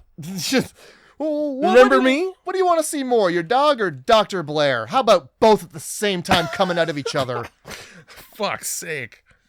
Was it, is it Knowles or Childs is down in the basement? I think it's Knowles. And Knowles just fucking walks off. His pieces. I think he notices that Dr. Nose Ring is gone. And, yeah. Or no, sorry, the doctor no longer has his nose ring. That's what I wrote down. So this is where we're... Oh, it's good of you to have noticed that because I didn't. Well, I mean, I was still waiting for them to be like, well, when are they going to start looking for cavities? This is... Yeah. No, not this film. So yeah, his nose ring is gone. So obviously, why would you take out a cool nose ring unless you're a fucking alien? Exactly. That's all your street cred out the window. Yeah.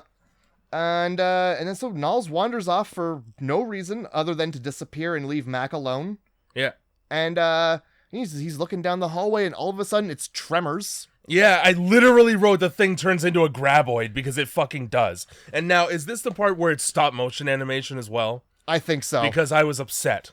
You had such a good track record up to this point of putting effort in, and this is the climax of your movie. It's the final time that we're going to see the thing, and it's supposed to be in resplendent glory. Nah, we'll do it in post, like a Mark Twain animation. Yeah, I don't... To be honest, I feel like the budget for a gigantic robot monster we probably ran out. Yeah, I don't see why they didn't just cobble together all the robot monsters. Well, they kind of did in the next scene when it fucking stops being a graboid and just turns into the fucking amalgam of everything it's ever touched in its life. It's a lot of tentacles. Yeah. I hope everybody was, Hope you're like getting wrapped up. I was gonna say unviolated. Oh, well, yeah, either. Well, you never know with tentacles. You don't. Sometimes they go in, sometimes they just go on. Either way, though, they're sucking. You keep your eye on as many as you can, but... I can only count so high. I didn't do good at math. Right. One's gonna slither.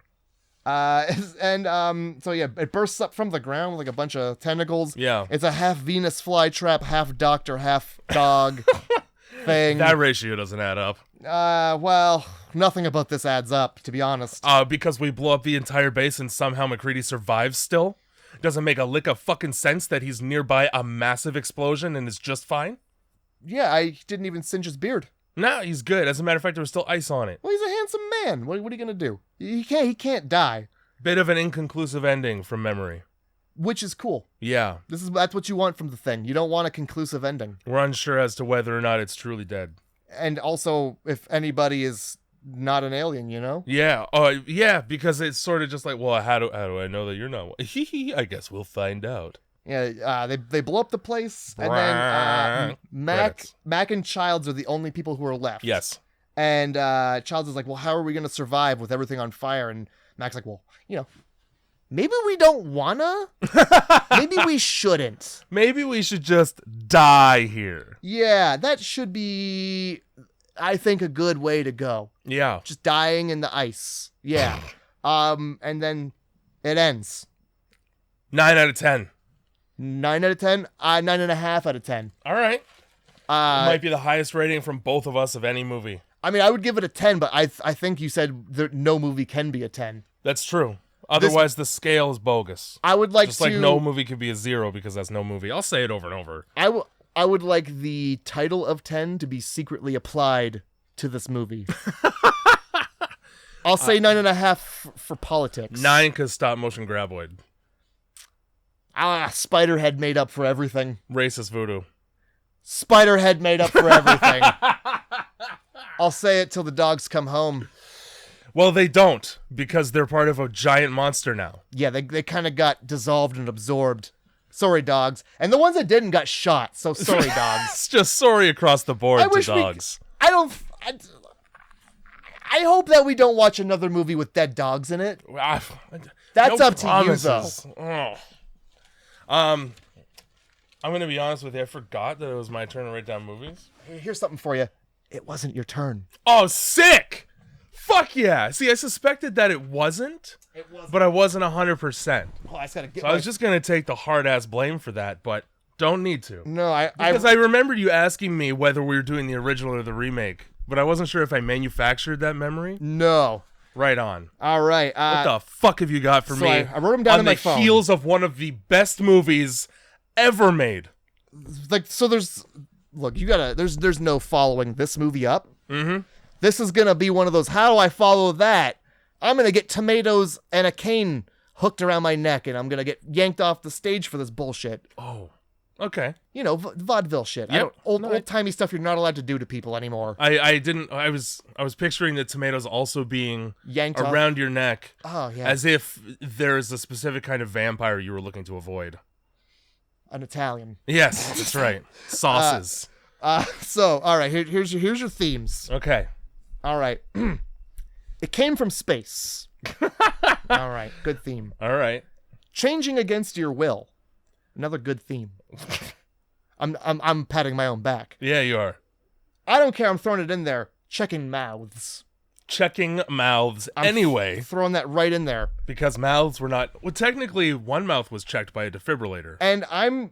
And you said that? Yeah. So that's fine with me. There were a couple other mouths checked, but that was like the most important one to check, I think. Had this been the remake, that would have fit right in there. Yeah. But checking mouths. And then snow. And then just snow. Snow. Takes place in snow. Is it... Right away. Is snow cold prey? No. It's not. I've never heard of that movie. I've not heard of this movie either. Oh, shit. Okay. How many of the movies on this list have you heard of? Or seen? I've seen them all except for this one. No, I haven't heard of it either. Now, what was the first one again? It came from space. I'm gonna go with snow. Fuck it, let's keep wintertime going. It's hot as balls outside. All right. A little film called The Last Broadcast.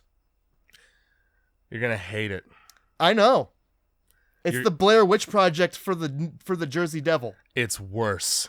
Good. So much worse. Look at that. We've blessed you so many times, and now it's time to de-bless you. Nearly unwatchable. Here we go. The Last Broadcast. Fuck. It's another winter beast, isn't it? Roughly.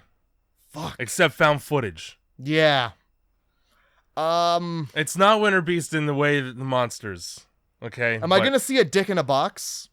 I don't remember. Oh, it's troubling. Quite troubling. Well, Fine. I guess. Last fucking broadcast. Found footage, one of the first found footage horror movies ever made that nobody's gonna know. I only remember it because of how irritated I was by it. Oh. So here we go. Strap on in. All right. Well, here's Yep. Piss me right off by telling me how much better shit I passed up just now. I'm gonna get right here and close to this. So, let's see. God, everybody's gonna be so pissed off at you. Great. Stoked. It Came from Space was Dark Skies. Okay. Changing Against Your Will. Tusk. Fucking Tusk, god damn it. Checking Mouths. Oh. Checking Mouths, Jay. Yeah. The Bay. I suspected the Bay would be on there at some point very soon. And then if I didn't come up with another one, I had John Carpenter, and I was just gonna throw Halloween in there for fun. Yep. But fuck that one. Yep. No, we're going to watch probably the worst movie we've ever watched.